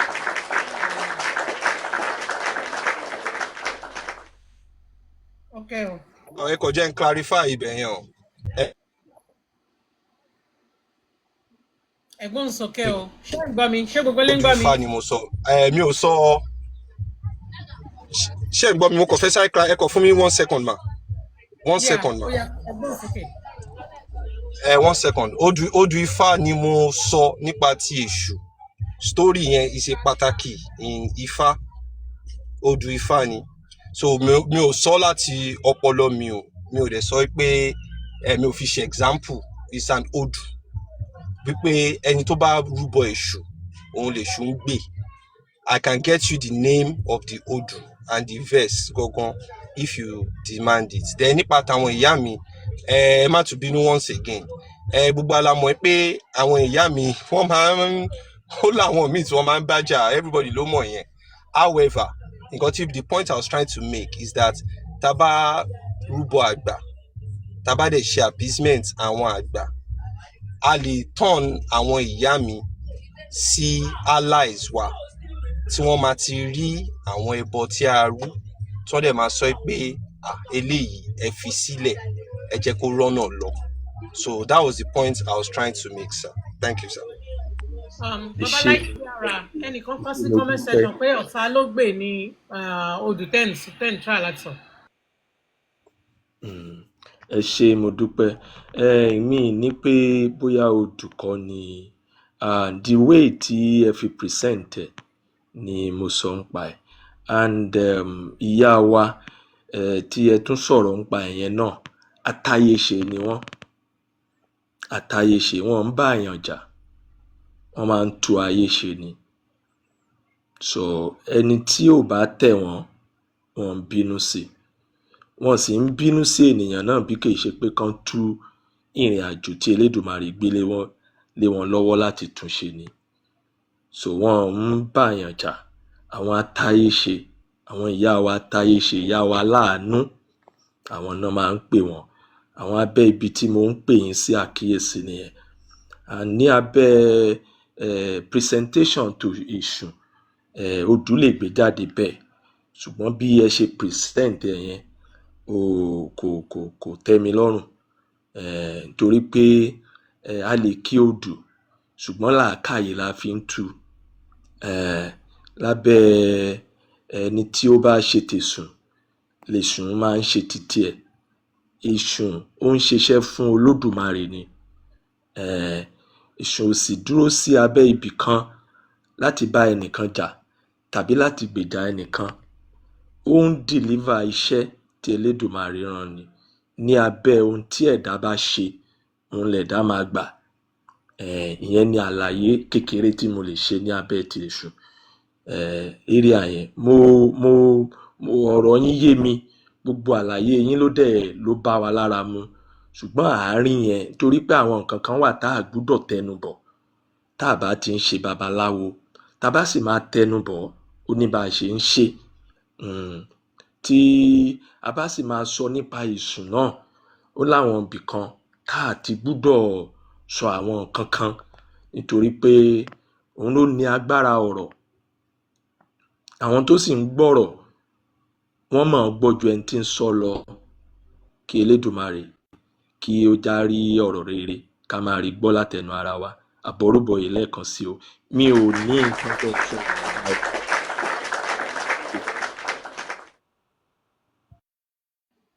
Ẹ ṣeun o bàbá mi alátúnṣe, mo dúpẹ́ lọ́wọ́ yín. Bàbá light bearer, ẹ ṣé mo dúpẹ́ o gbogbo lé. Ta ló tún ní ìbéèrè fún bàbá light bearer ká tó lọ sí ọ̀dọ̀ bàbá alátúnṣe àwọn náà next. Mo ní question bàbá light bearer, ìgbà tí ẹ bẹ̀rẹ̀ presentation yẹn which I really enjoyed it. Ẹ sọ ẹ point out sí nǹkan kan pé èèyàn mi máa wà ó máa tẹ̀fá and ó lè tẹ̀fá fún want wọn. Ẹ mọ̀ pé ìgbà míì èèyàn mi máa ní tó yẹ pé máa misdirect wọn tó bá tẹ̀fá àbí tó bá dóṣù òòṣà wọn máa misdirect wọn pé tó bá ti tẹ̀fá o gbogbo nǹkan tó ń wá o máa rí. Ṣẹ̀dẹ̀ mọ̀ pé bó ṣe bí a bá ṣe pàdé àwo rere sí ló ṣe matter. Ẹ jọ sá báwo ni omi ṣe máa differentiate between their wants and need, which this is very important for a lot of people that wants to align with their ìpọ̀nrín. Ẹ ṣé gan sá. Okay, thank you. Ẹ ṣé mo dúpẹ́ mà o, and thank you fún bàbá wa tán fún wa ní clarification. Ẹ rántí pé mo ti sọ síwájú ọ̀rọ̀ nígbà tí mo bẹ̀rẹ̀. I told everybody in the house, I'm not a babalawo. I am somebody who has interest in things and I read up on those things. But I'm also somebody gifted to teach. That's a gift that I think that God has given to me. So bí mo ṣe mọ̀ sọ ni mo sọ yẹn, ẹ má bínú sá, ẹ bá mi gbà bẹ́ẹ̀. Back to nǹkan tẹ́ béèrè mà. Ẹ jẹ́ kàn rán mi létí, ẹ kàn mo fẹ́ sọ nǹkan tẹ́ sọ gangan ni mo fẹ́ speak lé lórí. I don't want to digress. Gbà sí lecture wa, you point out something that really touched my mind. Èèyàn mi máa tẹ̀fá and they only look at their wants, or èèyàn mi tó bá padà sínú ìṣẹ̀ṣe tó padà sínú ohun tí ancestors táwọn ancestors wa tó ti ń ṣe tó lódùmarè ti ẹ̀sẹ̀ wá sí, and they look at the wants because some people go through a wrong direction. Èèyàn mi máa ń pàdé olúwo mi tó yẹ pé nǹkan tó máa sọ fún ni pé tó bá ti tẹ̀fá tán ogún ẹ máa fara wọn ire ńlá kan bà ṣe pé èèyàn tó dẹ̀ sọ fún pé wọ́n ńlá ń bọ̀ báwo ló ṣe fẹ́ mọ̀ pé ní ìdòwún kọ́ wọ́n tòun ní lásán. Ẹ ti understand this thing. If we can't differentiate between our wants and needs, it has a big impact on our ìpọ̀nrín, how to align with our ìpọ̀nrín sir. Ẹ bá mi yànnà náà ẹ̀ nítorí pé ọ̀pọ̀lọpọ̀ èèyàn ti sọnù differentiate between wants and needs, and we don't understand that. Thank you, ma. Thank you. Ẹ ṣé gan.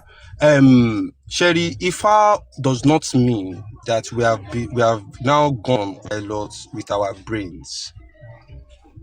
The fact that you are practicing a spirituality does not mean that you should isolate yourself from the knowledge of the world and how the world So you yourself must educate yourself, even outside of Ifa, and bring all knowledge back to your spirituality, so that you can then decipher A from B, X from Y. That you are practicing Ifa, or you have one Babani Bejo or one Awo or something, does not mean that you should not be able to know what is right for you. Wants and needs is a function of your reality at the time, your perspective at the time. What is my reality right now? I want to be, or I want to have Dangote's kind of money. It's a want. But right now, I need to be able to pay my children's school fees or something. That is a need, because my children's school fees right now is more critical for me to get than for me to be dreaming of me being the next Dangote. So there are some things that if I would tell you, always remember that if I would tell it to you on a higher realm and a higher surface, we as adherents or practitioners still have to be able to break it down to ourselves personally and be able to interpret it. This is what no Babalawo can do for you. No Babalawo can do that for you. Even, in fact, you may even have a more interpreting spirit than the Babalawo that is telling you the Odu. This, I stand by what I'm saying. I stand by it, and I trust that what I'm saying is correct on this one. You, depend on the gifts that God gave you, you may even have a more discerning spirit and a more, how would I call it? Maybe let me say an interpreting spirit than the Babalawo telling you the Odu. Because that one is your own personal gift that God has given you. So let the Babalawo use his own, then you will take it from there. So if you, who is meant to take it from there, have not developed your own self to know A from B, Y from X, even if you are being told the Odu, you can still get it wrong. You can still get it wrong because you yourself have not developed your own self. You are waiting for people to develop you. You are waiting for it to be done for you. This is why I will always refer back to Christendom, because I have an experience there. I will tell you that in Christendom, this is why people still get it wrong in Christendom, because they are waiting for the pastors not only to read the Bible to them, to interpret it to them, and to tell them that, when you get to your house today, don't greet your husband, don't make food for your children, don't clean up. They are waiting to be led. And that's why a lot of people are being led astray. The same thing, bring it back home in this context. They've told you what they need to tell you. You have to be able to interpret it into your life part time. What is happening in my life right now? What am I paying attention to? Do you pay attention to every single detail? Your dreams, your prayers, your day. How did your day go? Who said no to you today? What was that thing you were meant to, that you believe that you should have gotten today, that for some reason you didn't get, and you just waved it up and said, did you pay attention to it really? Or you felt that maybe it's just a coincidence? Do you feel in your spirit that something is not right? Something is not right. What did Orunmila do in these instances? You always hear, once I pay, Oto and Wala. What did Olofin do? What did this one do? What did that one do? Oto and Wala. Because they knew at that moment that something didn't feel right. So you too, what are you doing at that moment when you were meant to go out today, somebody promised you something, that person didn't give you that thing. You said, then tomorrow another thing happens again. Before it becomes a recurring decimal, what did you do? What step did you take?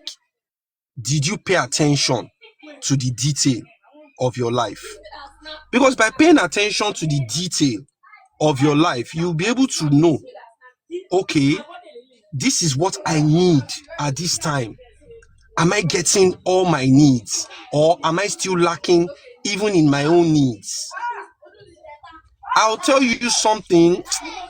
I don't mean to use it as a brag, but ever since, me, I'm not boasting to be anybody. Please, let nobody, I'm not a Alawo or something. Please don't mistake me.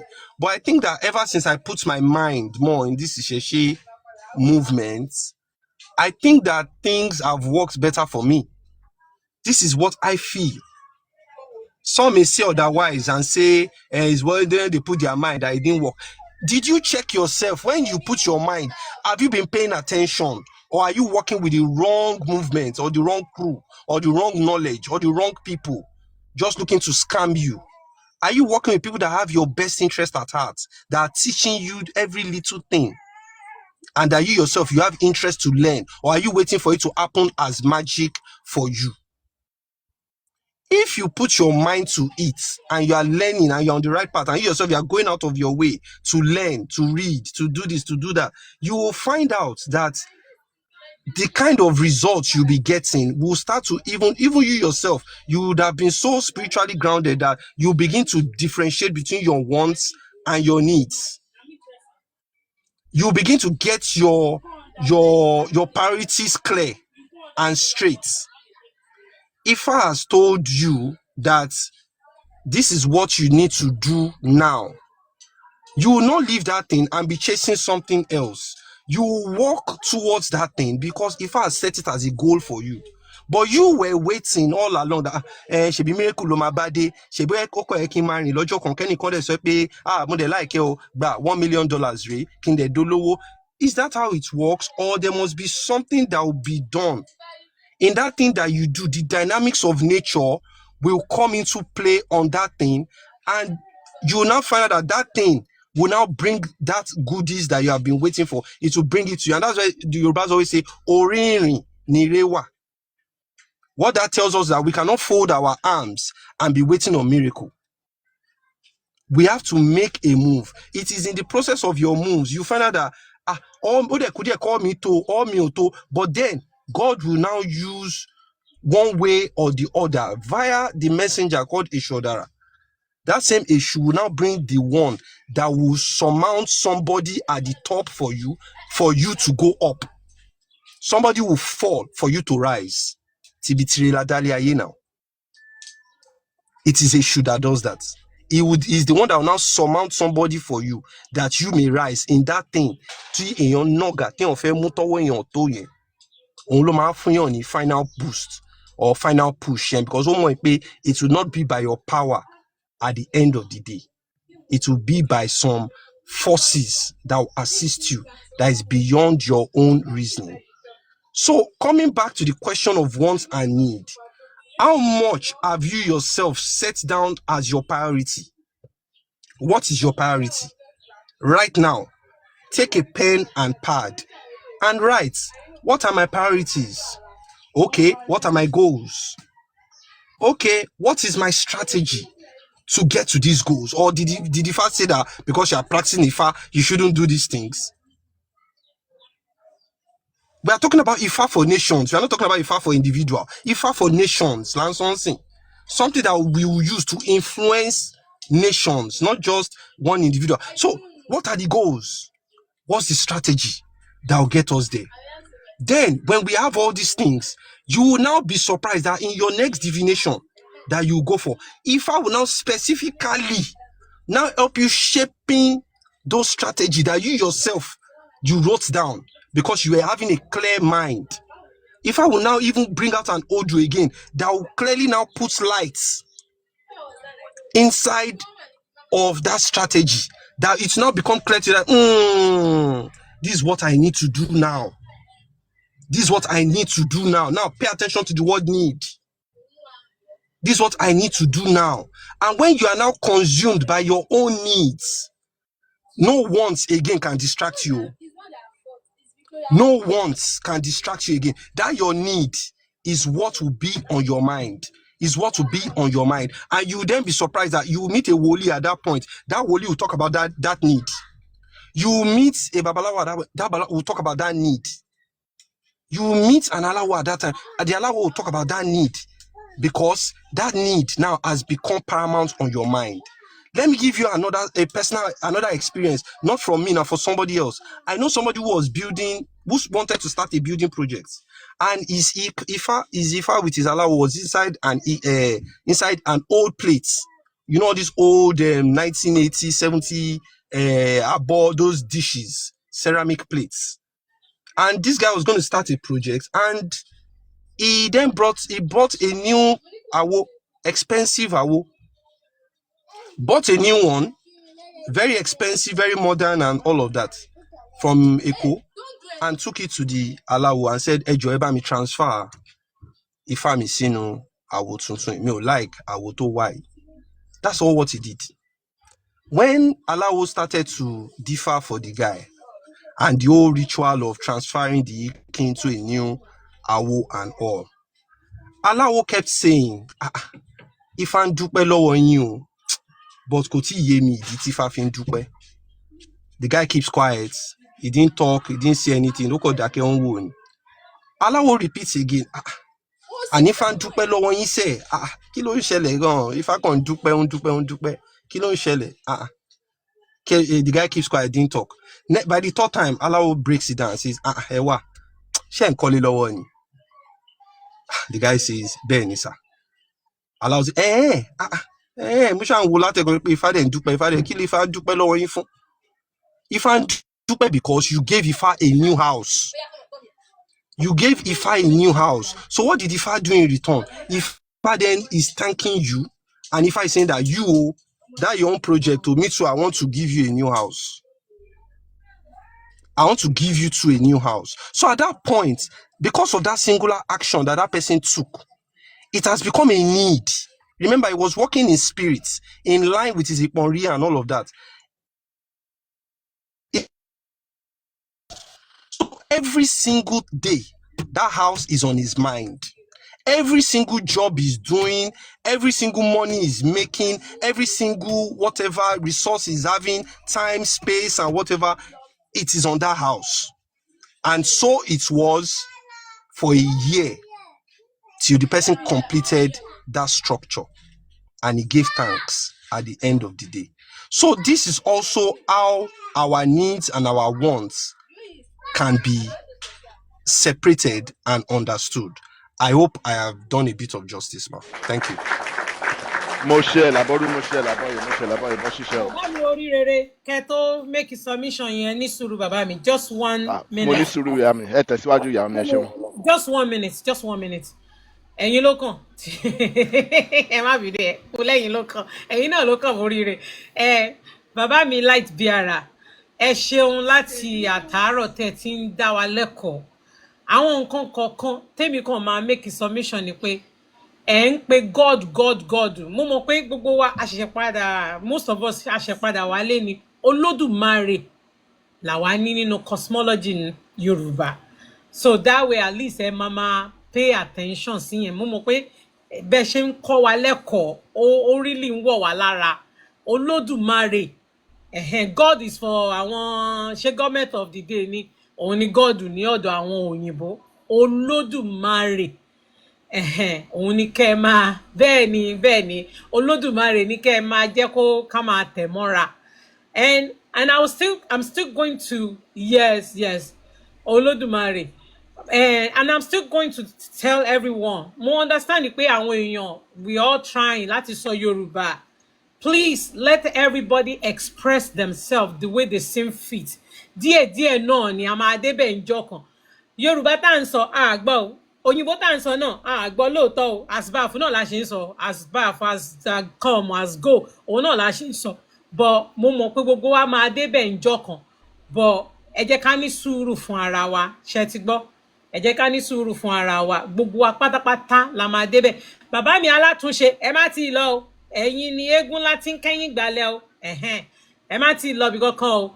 Bàbá Oríire M. Mo kí yín. Ìyá mi mo ń kẹ́kọ̀ọ́.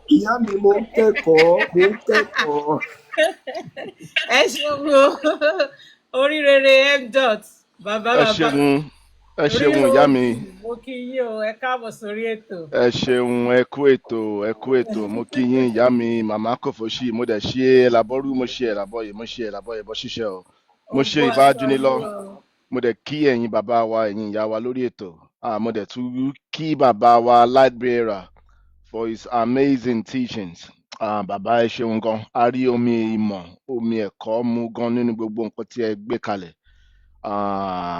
Èdùmàrè á bùkún yín ní ire gbogbo, ní ọgbọ́n ìmọ̀ àti òye. So thank you very much for your amazing teachings. Gbogbo wa la ní ìkan méjì bíi mẹ́ta tí a ní kọ́ ń bẹ̀, bó dẹ̀ jù bẹ́ẹ̀ lọ náà. Mi kàn fẹ́ ni pé kí n make just a small contribution sínú question tí ìyá wa béèrè wípé I believe the scenario was tí èèyàn bá wọ igbódù tí babaláwo dẹ̀ ti sọ pé ire adé ayọ̀ adé ń pé wáì tí àwọn kan wọn kì í rí nǹkan tí babaláwo sọ. Èmi ò believe pé babaláwo á sọ pé àwa ní owó, pé àwa di millionaire o. Àwọn àgbà wà lórí ètò bọ̀ ní ọgbọ́n ọmọdé ti tèmi ní òye kékeré. Èmi ò gbọ́ pé babaláwo wá sọ fún yàn pé tó bá ti tẹfá fónítọ̀hún ń pé á wá bẹ̀rẹ̀ sí ní owó irọ́. In my own understanding, ire ni Ifá rí o. Ifá lè sọ pé ire adé ayọ̀ adé. Babaláwo á tún ní àǹfààní láti bi Ifá pé ṣé ire àìkú ni? Ifá lè wá sọ pé ire àìkú, ẹ mọ̀ pé kò sí ire tó ju ire ẹ̀mí lọ lóòótọ́. So tí Ifá bá wá sọ pé ire àìkú fún onítọ̀hún, tẹ́ni náà ò bá wá kú bọ̀ tí ò bá di millionaire, ó ṣeé ṣe fún especially àwa tí a ṣẹ̀ ń padà wá sílé, ó ṣeé ṣe kí a má rí yẹn àti nǹkan bàbàrà. Ṣó ti yé yín? Torí pé àti ìmọ̀ Ifá jinlẹ̀jinlẹ̀. Ṣó ti yé yín? Ire àìkú is the biggest gift that one could have. But ẹni tó bá jẹ́ pé owó ló ń lé, tí Ifá dẹ̀ ti rí ewu ní ìrìn àjò onítọ̀hún, pé ikú ń súnmọ́ in whatever shape or form, Ifá máa kọ́kọ́ máa dí ọ̀nà ikú náà. Ire àìkú ni Ifá lè rí. But ẹni náà tó bá yẹ kí gbogbo path ẹni náà ti wá clear pé ó ti wá dé stage kan tó yẹ pé ó lè wá rí ire, Ifá tún lè sọ pé ire ajé. Ifá ò lè sọ pé ẹni náà máa di millionaire or billionaire irọ́. Ifá lè sọ pé ire ajé ló ń rí fónítọ̀hún. Ṣó ti yé yín?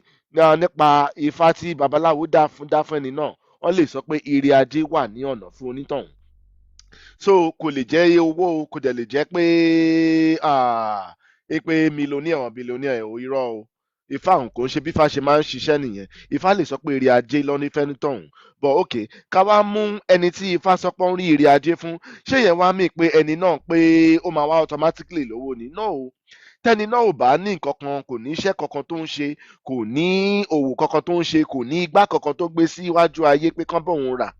Báwo ni ire yẹn ṣe fẹ́ dé? Báwo ni ire ajé ṣe fẹ́ wọlé tọ̀ onítọ̀hún tí ò níṣẹ́ lápá, tí ò ní ọjà kankan tí ó ń tà? Ẹ mọ̀ kí ẹni náà kò tí ì pèsè ọ̀nà tí ajé máa wá gbà wọlé. Ṣó ti yé yín? So èmi fẹ́ jẹ́ kó máa yé wa pé irú ẹni onítọ̀hún tí ò bá wá di olówó overnight, tí ò bá di millionaire all of a sudden, kò ń ṣe pé Ifá ló ṣe mistake o. Irọ́ òun náà ó gbọ́dọ̀ ṣílẹ̀kùn tí ajé lè gbà wọlé through his own endeavours. Bóyá ọjà kan là ń tà ni o, bóyá òwò kan là ń ṣe ni o, bóyá iṣẹ́ kan là ń ṣe ni, à ń láti pèsè ọ̀nà tí ajé tó máa gbà wọlé. So that's ní ọ̀nà kejì. Then finally màá make point yìí, then màá wá submit microphone. Thirdly, pé okay, ká wá sọ pé èèyàn kan tiẹ̀ là ó níṣẹ́ lápá, ó ní ajé, ó ní nǹkan tó ń ṣe, ó dẹ̀ ti wá lọ ṣe ìtẹ́fá àbí wọ́n dá Ifá fónítọ̀hún, àbí ẹni náà ó rúbọ ajé. Ifá wá sọ pé okay, ire adé ayọ̀ adé, ti pé Ifá dá Ifá ju ọ̀pẹ̀lẹ̀ mọ́lẹ̀ àbí dá ike wá sọ pé Ifá rí ajé o, ire ajé ń bọ̀ o. But onítọ̀hún ṣó wá mí pé it's mandatory pé onítọ̀hún á rí ajé yẹn? Irọ́, kò ń ṣe bó ṣe máa ń rí nìyẹn. Torí pé tí Ifá bá dá tí babaláwo bá dá ike àbí ó dá ọ̀pẹ̀lẹ̀ tí Ifá wá rí ire, most of the time more often than not ó tún máa ń bá ìkìlọ̀ wá àti pé ẹni tó bá wọ igbódù àwọn babaláwo á ti sọ èèwọ̀ onítọ̀hún fún un torí pé ẹni tó bá ń jẹ èèwọ̀ ẹ̀ èèwọ̀ máa ń ní àǹfààní láti máa ta orí ire dànù lágbára Èdùmàrè ire wa á wọlé tàn wá ọmọ aráyé ò dẹ̀ ní ta orí ire wa dànù àti wípé àwa gan a ní fi ọwọ́ ara wa àbí àṣìṣe kan fi ta orí ire wa dànù ṣó ti yé yín so it is not mandatory even fún ẹni tó níṣẹ́ lápá ẹni tó ní òwò tó ń ṣe ń pé babaláwo dẹ̀ ti sọ pé ire ń bọ̀ ó pé ire ajé lọ́rí fún un irọ́ onítọ̀hún need láti ṣe tọ́jú àwọn ìkìlọ̀ tí ifá bá mú wá fún un àti wípé tí onítọ̀hún bá ní àwọn èèwọ̀ tí ifá ti kà fún kónítọ̀hún kó gbìyànjú pé kó má máa jẹ èèwọ̀ ẹ̀ bó jẹ́ èèwọ̀ jíjẹ ni bó dẹ̀ jẹ́ èèwọ̀ ìwà wù ni kónítọ̀hún make sure pé around that period of time most importantly kó máa ṣọ́ra ṣe kó máa gbọ́ ìkìlọ̀ ifá torí pé ìkìlọ̀ is equally as important as the prediction tí ifá mú wá fẹ́ni náà ìwà wa ń gbà mí èèwọ̀ wa ni so ẹni tí ifá ti rí ajé fún tó wà lọ ń ṣìwàwù tó lọ ń ṣe ìwà kan tí kò yẹ tí ó ṣe ìwà tó jẹ́ pé èèwọ̀ ẹ̀ ni àwọn ìwà bẹ́ẹ̀ yẹn àti pé kéèyàn jẹ èèwọ̀ èèyàn a máa tarí ifá dànù actually a máa tarí ire dànù ẹ jẹ́ kí n fi one more sí for instance there could be another scenario ẹ làrọ̀ wá ifá rọ̀ wá ó ṣe wá sí mi lọ́kàn bí mo ṣe ń sọ̀rọ̀ ló dẹ̀ ti fẹ́ sálọ ẹ làrọ̀ wá ifá rọ̀ wá there is one more scenario pé tó lè ṣẹlẹ̀ okay ó dà pé àwọn onímọ̀lẹ̀ ò fẹ́ kíyàn gbé yẹn kalẹ̀ in this speech bóyá orí mi dẹ̀ ni mo kàn fẹ́ ṣe okay tó bá tún wá padà màá tọrọ àyè láti àdẹ̀ ọ̀kìn àdẹ̀ sínú comment section mo fẹ́ ṣe ìdúpẹ́ fún host wa lẹ́ni mama Kofoshi nípa ẹ gbà mí láàyè láti wá sọ̀rọ̀ lórí ìkànnì yín mo ṣe ìbà fún àwọn ẹ̀yin àgbààgbà mo ṣe ìbà obìnrin mo ṣe ìbà ọkùnrin mo dẹ̀ kí gbogbo àwọn tó wà nínú audience náà nípa ẹ̀làbọ́rú ẹ̀làbọ̀yè bọ́ ṣiṣẹ́ o mo ṣe bá jóní lọ. Ògbó àtọyín o ògbó àtọyín bàbá mi ẹ ṣé gan ni. Yala Jegleti, do you have any submission? Anything you want to add to it? Mo kàn fẹ́ rí bàbá wa oríire. Ìlàbọ̀rú àṣepàlábọ̀rẹ̀ fún yín o. Ẹ káàbọ̀ sà. Gbogbo àtọ́ ìyá mi, gbogbo àtọ́ mo ṣe bá jóní lọ. Ẹ ṣé gan sà. Ẹ ṣeun o, gbogbo ẹ̀yin. Thanks for coming. Gbogbo ẹ̀yin ìyá mi. Ẹ ṣé. Pẹ̀lú bàbá wa light bearer, thank you so much. Ẹ ṣé adúpẹ́ sà. Ẹ ṣeun sà. I really learn. Níbi tá a gbé sí, àmúdẹ̀wà ṣọ́ pé àwọn tí wọ́n tún ń bọ̀ náà, àwọn náà learn àtàwọn tó tún wà ń bẹ̀ náà wọ́n tún learn. So adúpẹ́. And I think some people were talking about him speaking English and everything like that. Ẹ wo. Cherry at the moment nísìnyí bí wọ́n bá ṣe lè kọ́ bí bàbá ṣe lè understand tí ó máa yé wa a máa yé gbogbo wa díẹ̀díẹ̀ bò bẹ́ẹ̀ yẹn so ẹ ṣé mo dúpẹ́ thank you sir thank you.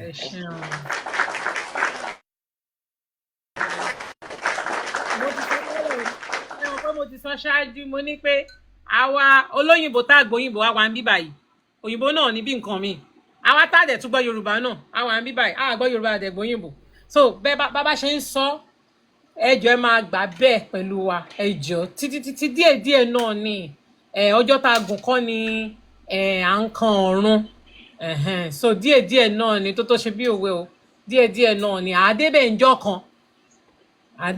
kan ẹ ṣeun o bàbá light bearer bàbá oríire ẹ̀mí ló kàn mo ti fún yín lórúkọ tuntun nísìnyí ẹ̀mí ló kàn gbẹ̀mù tó wà ní tó ń bọ̀ lọ́nà yẹn àjọ máa pín ní o bàbá oríire m.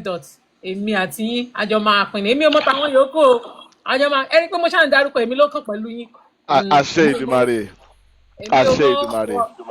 bó ṣe kàn yín ló ṣe kàn èmi náà o sáájé wá bí ẹjẹ sọ sí nǹkan ẹfẹ lóyún sọ sí èmi ló kàn o. ire gbogbo akàn wà lágbára Èdùmàrè. àṣẹ o bàbá mi ọmọ aráyò ní tarí ire wa dànù àṣẹ o adúpẹ́ o.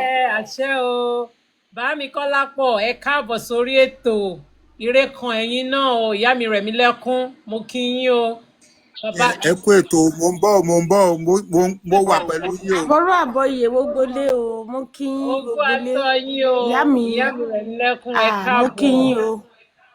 Yes ẹ ma. káàbọ̀ sórí ètò. Bàbá mi oríire ní tiri wọ́n ní kí wọ́n máa pè yín bẹ́ẹ̀ mọ̀. Mo kí yín ẹ kú atótónu. Ogbó Ẹ àtọ kú ìyá mi àtàárọ̀. mo ṣe bá jù ní lọ. Yes sir. Mo ṣe bá gbà, mo ṣe bá gbogbo ilé, mo ṣe bá ọmọdé, mo ṣe bá gbà o, mo ṣe bá ọkùnrin, mo ṣe bá obìnrin, mo ṣe bá jù ní lọ, mo ṣe bá àwọn ìyá mi ṣẹ̀ǹgẹ̀ṣẹ̀ olóyè ayùn àwẹ̀dẹ kó tó wẹ̀ mọ́. Eré ètò yìí Elédùmarè á bá wa máa tì lọ síwájú, kò ní sú wa, kò ní rẹ̀ wá, lágbára Elédùmarè. Owó ò ní wá wa, ọlá ò ní wọ́n wa, gbogbo owó tá a bá ń fẹ́ nílé ayé Elédùmarè á fi tẹ̀ wá lọ́wọ́. Ilé wa náà a ò ní di alárìnkiri nínú ayé. Gbogbo ohun tó mú wa tí ò jẹ́ ká sọ̀sán, tí ò jẹ́ ká sòru, lágbára Elédùmarè á fi fún wa. Lágbára bàbá mi Èṣù Ọ̀dàrà, wọ́n á gbé gbogbo ìwúre wa, wọ́n á gbé lọ sílẹ̀ àṣẹ. Àṣẹ o, àṣẹ wá, àṣẹ wá. Lágbára gbogbo àrùmalẹ̀ pátápátá, gbogbo bá ṣe ń lù ló mọ̀ máa dún, gbogbo nǹkan tá a bá fẹ́ pátápátá tá a bá yẹ ń sọ báyìí ló mọ̀ wá sí ìmúṣẹ. Mo ṣe làbọ̀ rú, mo ṣe làbọ̀ yẹ o, mo ṣe làbọ̀ yẹ bó ṣiṣẹ́ o.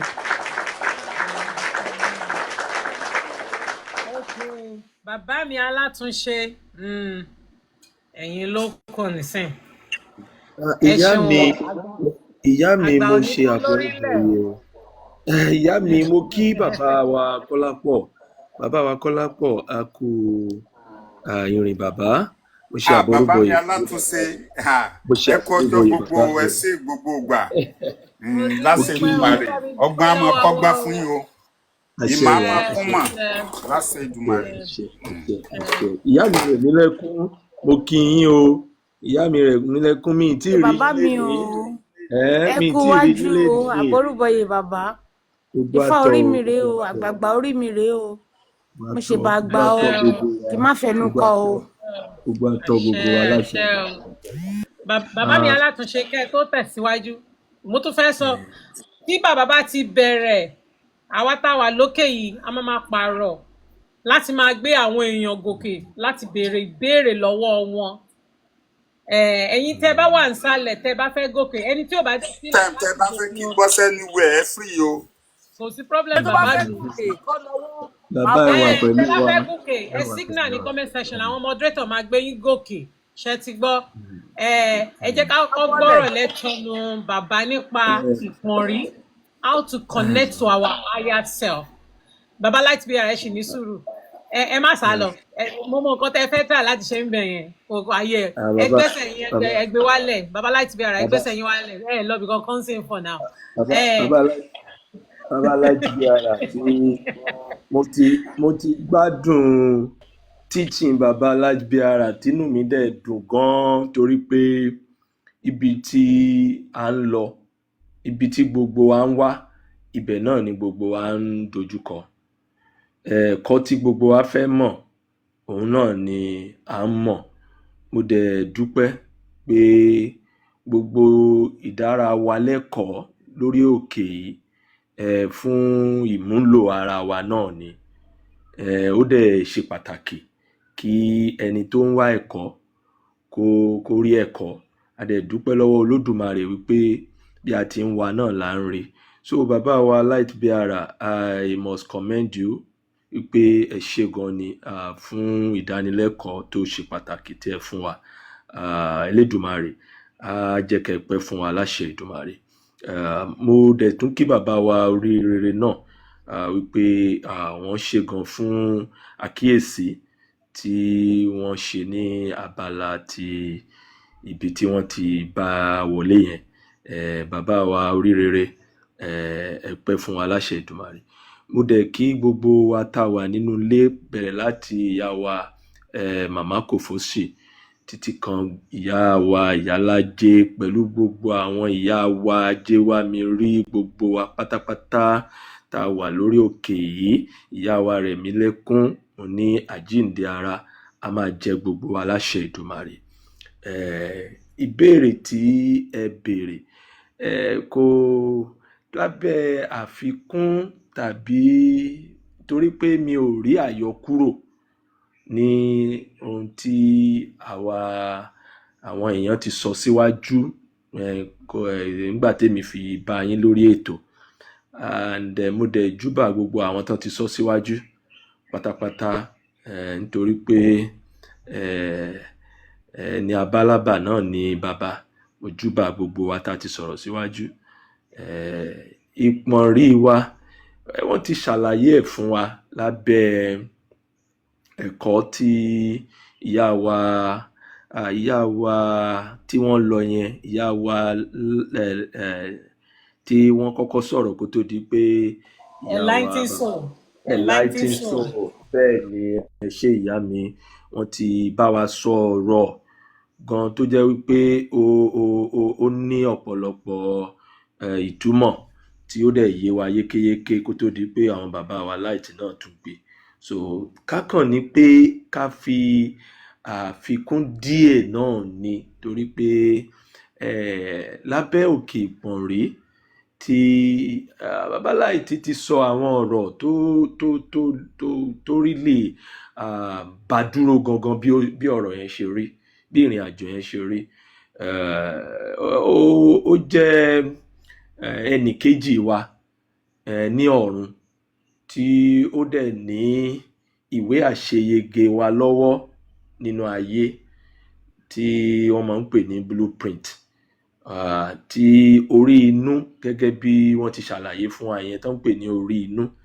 Wọ́n ti ṣàlàyé fún wa wípé wọ́n ní ìbáṣepọ̀ tó dánmọ́rán, torí pé ti ayé àti tọ̀run iṣẹ́ kan náà jìjọ ń ṣe. So ẹnì kejì wa òun ni ìpọ̀nrí ní ọ̀run, tó sì jẹ́ wípé gbogbo àkọsílẹ̀ ohun tí orí kọ sílẹ̀ ó wà lọ́wọ́ rẹ̀.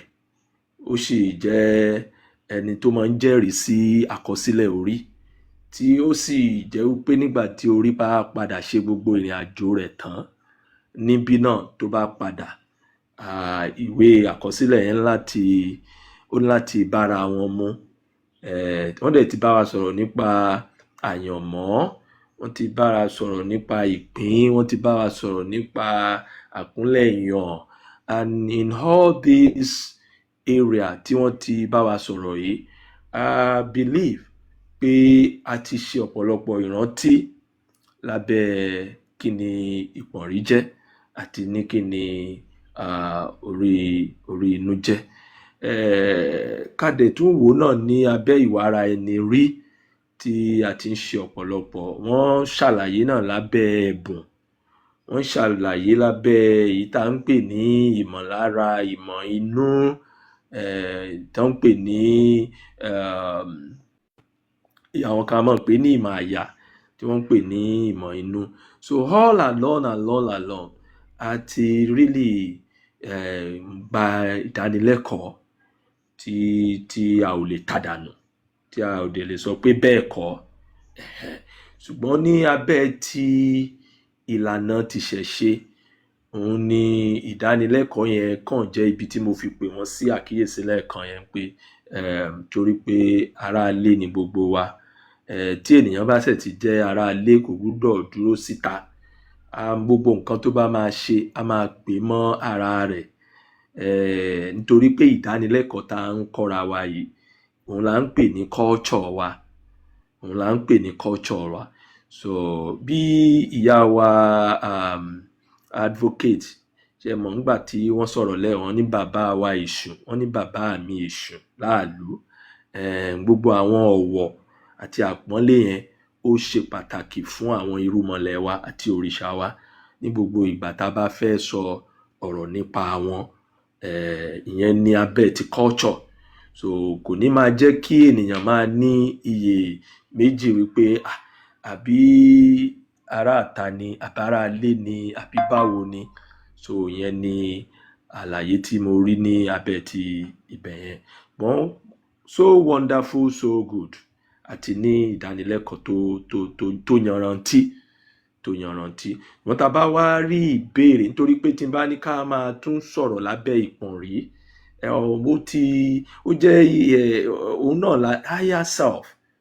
Ṣé mọ̀ pé a sọ̀rọ̀ nípa orí inú which is the compass, our inner spirit ní bíbáyìí tó dẹ̀ ní gbogbo ìrìn àjò nínú rẹ̀ náà ni a ti máa sọ̀rọ̀ nípa ìpín.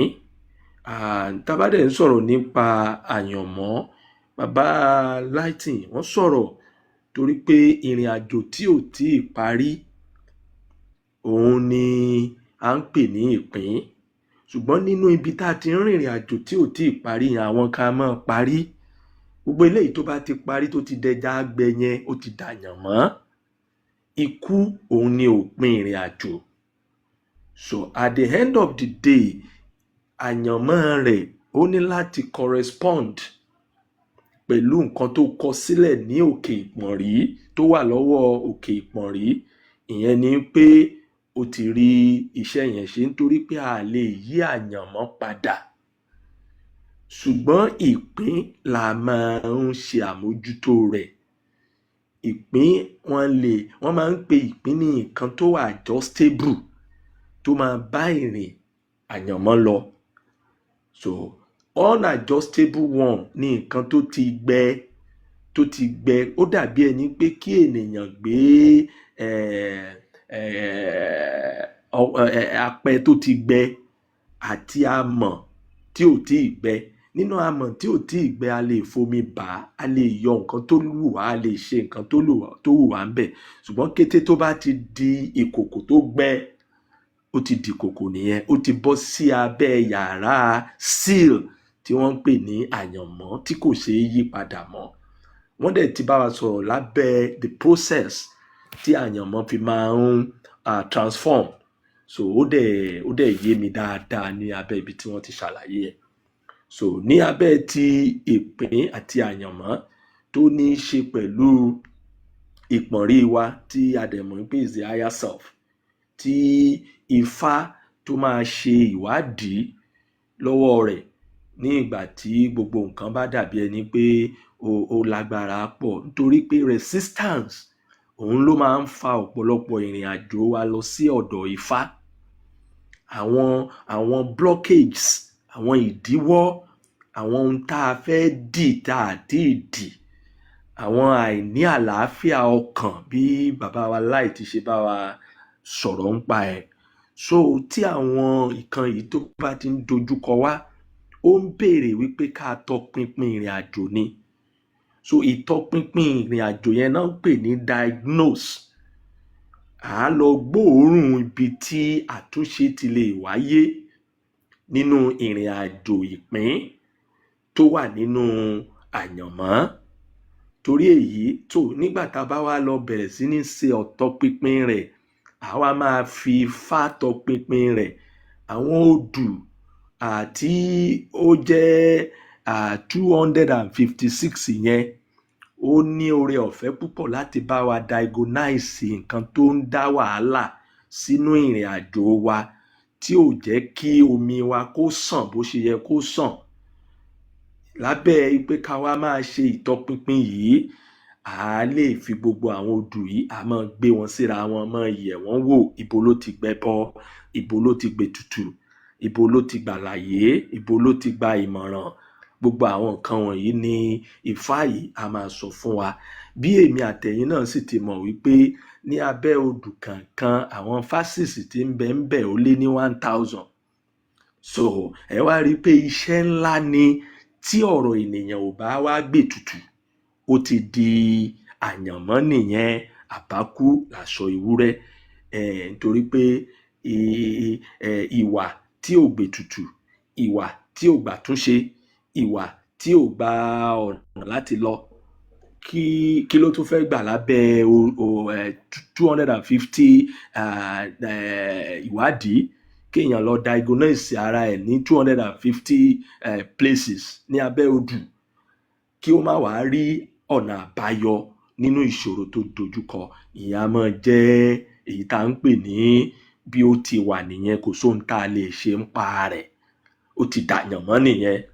ṣùgbọ́n lábẹ́ ìgbà tátúnṣe bá ṣì wà ń bẹ̀, ìpín ni, nítorí pé ìpín la máa fi ń tọpinpin. Ìpín ni atórí ẹni tí kò sunwọ̀n ṣe ló máa fi ń tọpinpin àtúnṣe. So tí àtúnṣe bá sì ti wáyé lábẹ́ ìdojúkọ tí ó wọlé sínú ayé ènìyàn tó ń béèrè fún ẹ̀tù, ẹ̀bà tí wọ́n ń pè ní ètùtù, tí wọ́n ń pè ní sacrifice, kí la máa fún tá a máa fi rọ́nà lọ. Ìyẹn ní í ṣe pẹ̀lú ohun tí ènìyàn fẹ́ jẹ́ nílé ayé, tí ó sì ń làkàkà, tí ó ń sapá rẹ̀, tí ó ń gbìyànjú, tó ń tara láti jẹ́, nítorí pé ohun tá a láà jẹ láyé làá jẹ́. Gbogbo nǹkan tí ò bá ti tẹ́ ènìyàn lọ́rùn téèyàn ń gbìyànjú lórí rẹ̀, ó ń tọ́ka sí ohun tá à ń pè ní inner compass. Inner compass ń tọ́ka sí nǹkan kan. Inner compass yìí la sì mọ̀ sí orí inú. Ní abẹ́ orí inú yìí, ṣé mọ̀ pé a máa ní èrò bíi yàrá 4 kan ló ń bẹ lábẹ́ èyí tá ń pè ní orí inú yìí, níbi tí a ti máa ń sọ̀rọ̀ nípa èrò, thoughts, èrò wa, thoughts, tí bàbá wa náà láì ti bá wa sọ̀rọ̀ nípa mind, tí ó sì jẹ́ pé ibì kan náà ni a sì ń padà lọ, torí pé thought wà ní abẹ́ kan tí tán bá tún máa gbé wá ní kí ni èròǹgbà rẹ̀, kí ni ìmọ̀ràn rẹ̀. So lábẹ́ èrò nínú yàrá yẹn ni bí èrò ènìyàn bá ṣe rí ni ìmọ̀lára rẹ̀ á ṣe jáde. Bí ìmọ̀lára rẹ̀ bá wá ṣe rí ló ti máa lo ọgbọ́n inú rẹ̀ láti bá èyí tí a ń pè ní ìwà pẹ̀lẹ́ rẹ̀, torí àwọn mẹ́rẹ̀ẹ̀rin yẹn a máa wà nínú inú ènìyàn. Èrò a máa gbé inú ènìyàn, ìmọ̀lára tí wọ́n ń pè ní feeling a máa gbé inú ènìyàn, èyí tá a sì tún ń pè ní ìmọ̀ inú a máa gbé inú èèyàn tó ń pè ní intuition a máa gbé inú ènìyàn, èyí tá a sì tún ń pè ní character, ìwà, a máa gbé inú ènìyàn. So lábẹ́ ibí yìí, àwọn mẹ́rẹ̀ẹ̀rin gẹ́gẹ́ bí àlàyé tó sì tún ní ìtúpalẹ̀ jù yẹn lọ, ṣùgbọ́n ká fi ṣe àkóso rẹ̀, àwọn mẹ́rẹ̀ẹ̀rin náà wá máa bẹ̀rẹ̀ sí ní máa ṣe iṣẹ́ pẹ̀lú èyí tá ń pè ní orí, nítorí pé orí ni àwọn mẹ́rẹ̀ẹ̀rin náà máa bá rin ìrìn àjò papọ̀, láti jẹ́ wípé ìrìn àjò orí ó jẹ́ ìrìn àjò àyànmọ́. Torí pé bí ènìyàn ò bá ní ìwà tó dára láti ṣe ohun tí Ifá ní kó ṣe, torí pé ní abẹ́ ìwà gbòógì ni, lábẹ́ Ifá gbòógì ni Ifá sọ̀rọ̀ nípa ìwà. So ìwà jẹ́ nǹkan tó jẹ́ wípé tá ń pè ní character, moral, tá ń pè ní moral principles, good conduct, good behaviour, gbogbo nǹkan tó lè attract nǹkan rere fún ènìyàn, gbogbo nǹkan tó lè dàbí ẹni pé ó lè mú ìṣí ọ̀nà kí èèyàn rí ọ̀nà lọ, abẹ́ ìwà orí láti máa sọ̀rọ̀ nípa rẹ̀. Wọ́n á ní ìwà orí, ṣé mọ̀ pé ìwà ń gbé inú, a wá sọ pé ìwà orí, ṣùgbọ́n tó bá máa ṣe àkópapọ̀ rẹ̀ wọ́n á ní orí inú. So orí inú ti ṣe àkópapọ̀ yìí tí a ń pè ní ìwà àti ìmọ̀lára àti èrò àti ọgbọ́n inú láti rin ìrìn àjò nínú ayé. Ṣùgbọ́n gbogbo nǹkan tó wà ní ọwọ́ òkè ìpọ̀nrí pátápátá kì í ṣe nǹkan tí wọ́n máa ń yí padà lábẹ́ àyànmọ́. So ó láti correspond, ó ní láti wà in harmony, ó ní láti wà in alignment. Gbogbo òyìnbó tá a bá lè fi ṣàlàyé rẹ̀, ó ní láti dúró gẹ́gẹ́ bí ohun tí orí ó yàn níwájú àjàlámọ̀pín tí bàbá wa ti bá wa sọ̀rọ̀ nípa rẹ̀. Nítorí pé ohun tí a bá gbé lọ́dọ̀ àjàlámọ̀pín, àkúnlẹ̀yàn ń bẹ ń bẹ, àkúnlẹ̀gbà ń bẹ ń bẹ. Ibi tí a ti wá máa ń ṣe àwọn àkíyèsí kan ni wípé bí a bá ṣe ń dàgbà nínú ìrìn àjò ìjìnlẹ̀ ẹ̀mí, ìjìnlẹ̀ tí a ń pè ní spirituality, ó máa ń fi ààyè gbà bí a ṣe máa ní àtúnṣe nínú ayé ara wa, bí a ṣe máa ní àtúnṣe nínú ìrìn àjò ìpín. So the more we are growing spiritually, the more la máa fi lo èyí tá à ń pè ní intuitions wa, the more la máa fi mọ ìlò èyí tá à ń pè ní instinct wa. Ṣé mọ̀ instinct yẹn òun ni ìmọ̀lára tó máa dàbí ẹni wípé wọ́n á ní ó ní ìfúnra, a ló ní ìfúnra. Ṣé mọ̀ pé ẹranko ní ìfúnra, ènìyàn náà ní ìfúnra. Ó dàbí ẹni pé ó dàbí nǹkan tó ti wà lára èèyàn bí automatic sensor tó wà lára èèyàn. Ó dàbí nǹkan tó jẹ́ pé a máa sọ fún ènìyàn pé kúrò níbẹ̀ yẹn, jókòó níbẹ̀ yẹn, ṣe àwọn nǹkan kan, gbogbo nǹkan tó lè jẹ́ àkóbá fún àgọ́ ara, instinct a máa pick it immediately láti ṣe ìdáàbòbò fún ara nì tí ó jẹ́ bí carrier. Now bàbá wa bá wa sọ̀rọ̀ lábẹ́ ohun tí wọ́n ń pè ní mẹ́ta nínú ara kan. Èmi ò ní lọ sí yàrá yẹn torí pé wọ́n ti ṣàlàyé ẹ̀.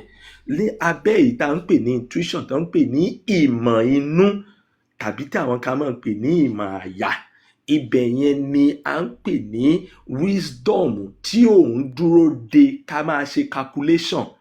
Kì í ṣe wisdom tó máa ń jókòó ká máa reason. Wisdom tó jẹ́ wípé ó máa wà accurate, tí ò ní di ìbéèrè, very instant and accurate.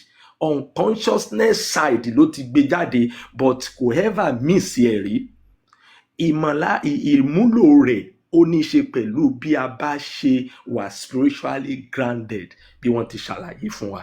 So lábẹ́ ìbáṣepapọ̀ gbogbo èyí tá a fi ń rìnrìn àjò ìpín nínú ayé, tí ó fi jẹ́ wípé ìgbà tá a bá rin ìrìn àjò yẹn débi pé kò ṣeé ṣe mọ́, òun là ń pè ní àyànmọ́. Ìrìn àjò tí ò ṣeé ṣe mọ́, gbogbo nǹkan tá a ti rìn tá a lè yí padà. Ṣe ló dàbí ẹni pé kí n fẹ́ dá oyè ọmọ ọdún mi padà báyìí, mo kàn lè dá padà nínú àfidáfìdì ni, mo lè dá padà nínú mo fẹ́ ṣe birthday ni, ṣùgbọ́n nínú ìmọ̀ ara èmi fúnra mi, mo mọ̀ wípé mo ti ń dàgbà díẹ̀díẹ̀ tí ò sì ṣe é dá padà. So ohun tó bá yẹ kí n ṣe ní àkókò kan tí mi ì bá ti lè ṣe ní àkókò yẹn, tí ó sì jẹ́ àkókò yẹn ló yẹ kí n ṣe, ó ti di àyànmọ́ lábẹ́ ẹbẹ̀ yẹn nìyẹn, tí màá fi lọ sí ìpele mìíràn. So ńgbà tí n bá wá dé ìpele mìíràn, tí n bá wá rí nǹkan tó yẹ kí n tún ṣe ní ìpele yẹn, tí mo tètè lè ṣe é nínú ìpele yẹn, tó tún bá mi fi òtẹ̀lú, ó ti tún di àyànmọ́ náà nìyẹn, nítorí pé tán bá ti fòtẹ̀lú kò ṣeé dá padà mọ́ sẹ́yìn. Ṣùgbọ́n lábẹ́ ìrìn àjò ìpín, adjustment a máa wáyé. Wọ́n á máa rúbọ, wọ́n á máa gbẹbọ, wọ́n á máa pàṣẹ ẹ̀, wọ́n á máa mẹ́ǹdẹ̀ ẹ̀, wọ́n á máa rìpíà ẹ̀, wọ́n á máa ṣe ní ìrìn tó máa fi lọ bó ṣe yẹ kó lọ. So gbogbo àwọn nǹkan wọ̀nyí náà ni àwọn bàbá wa yẹn àti àwọn ìyá wa tí wọ́n ti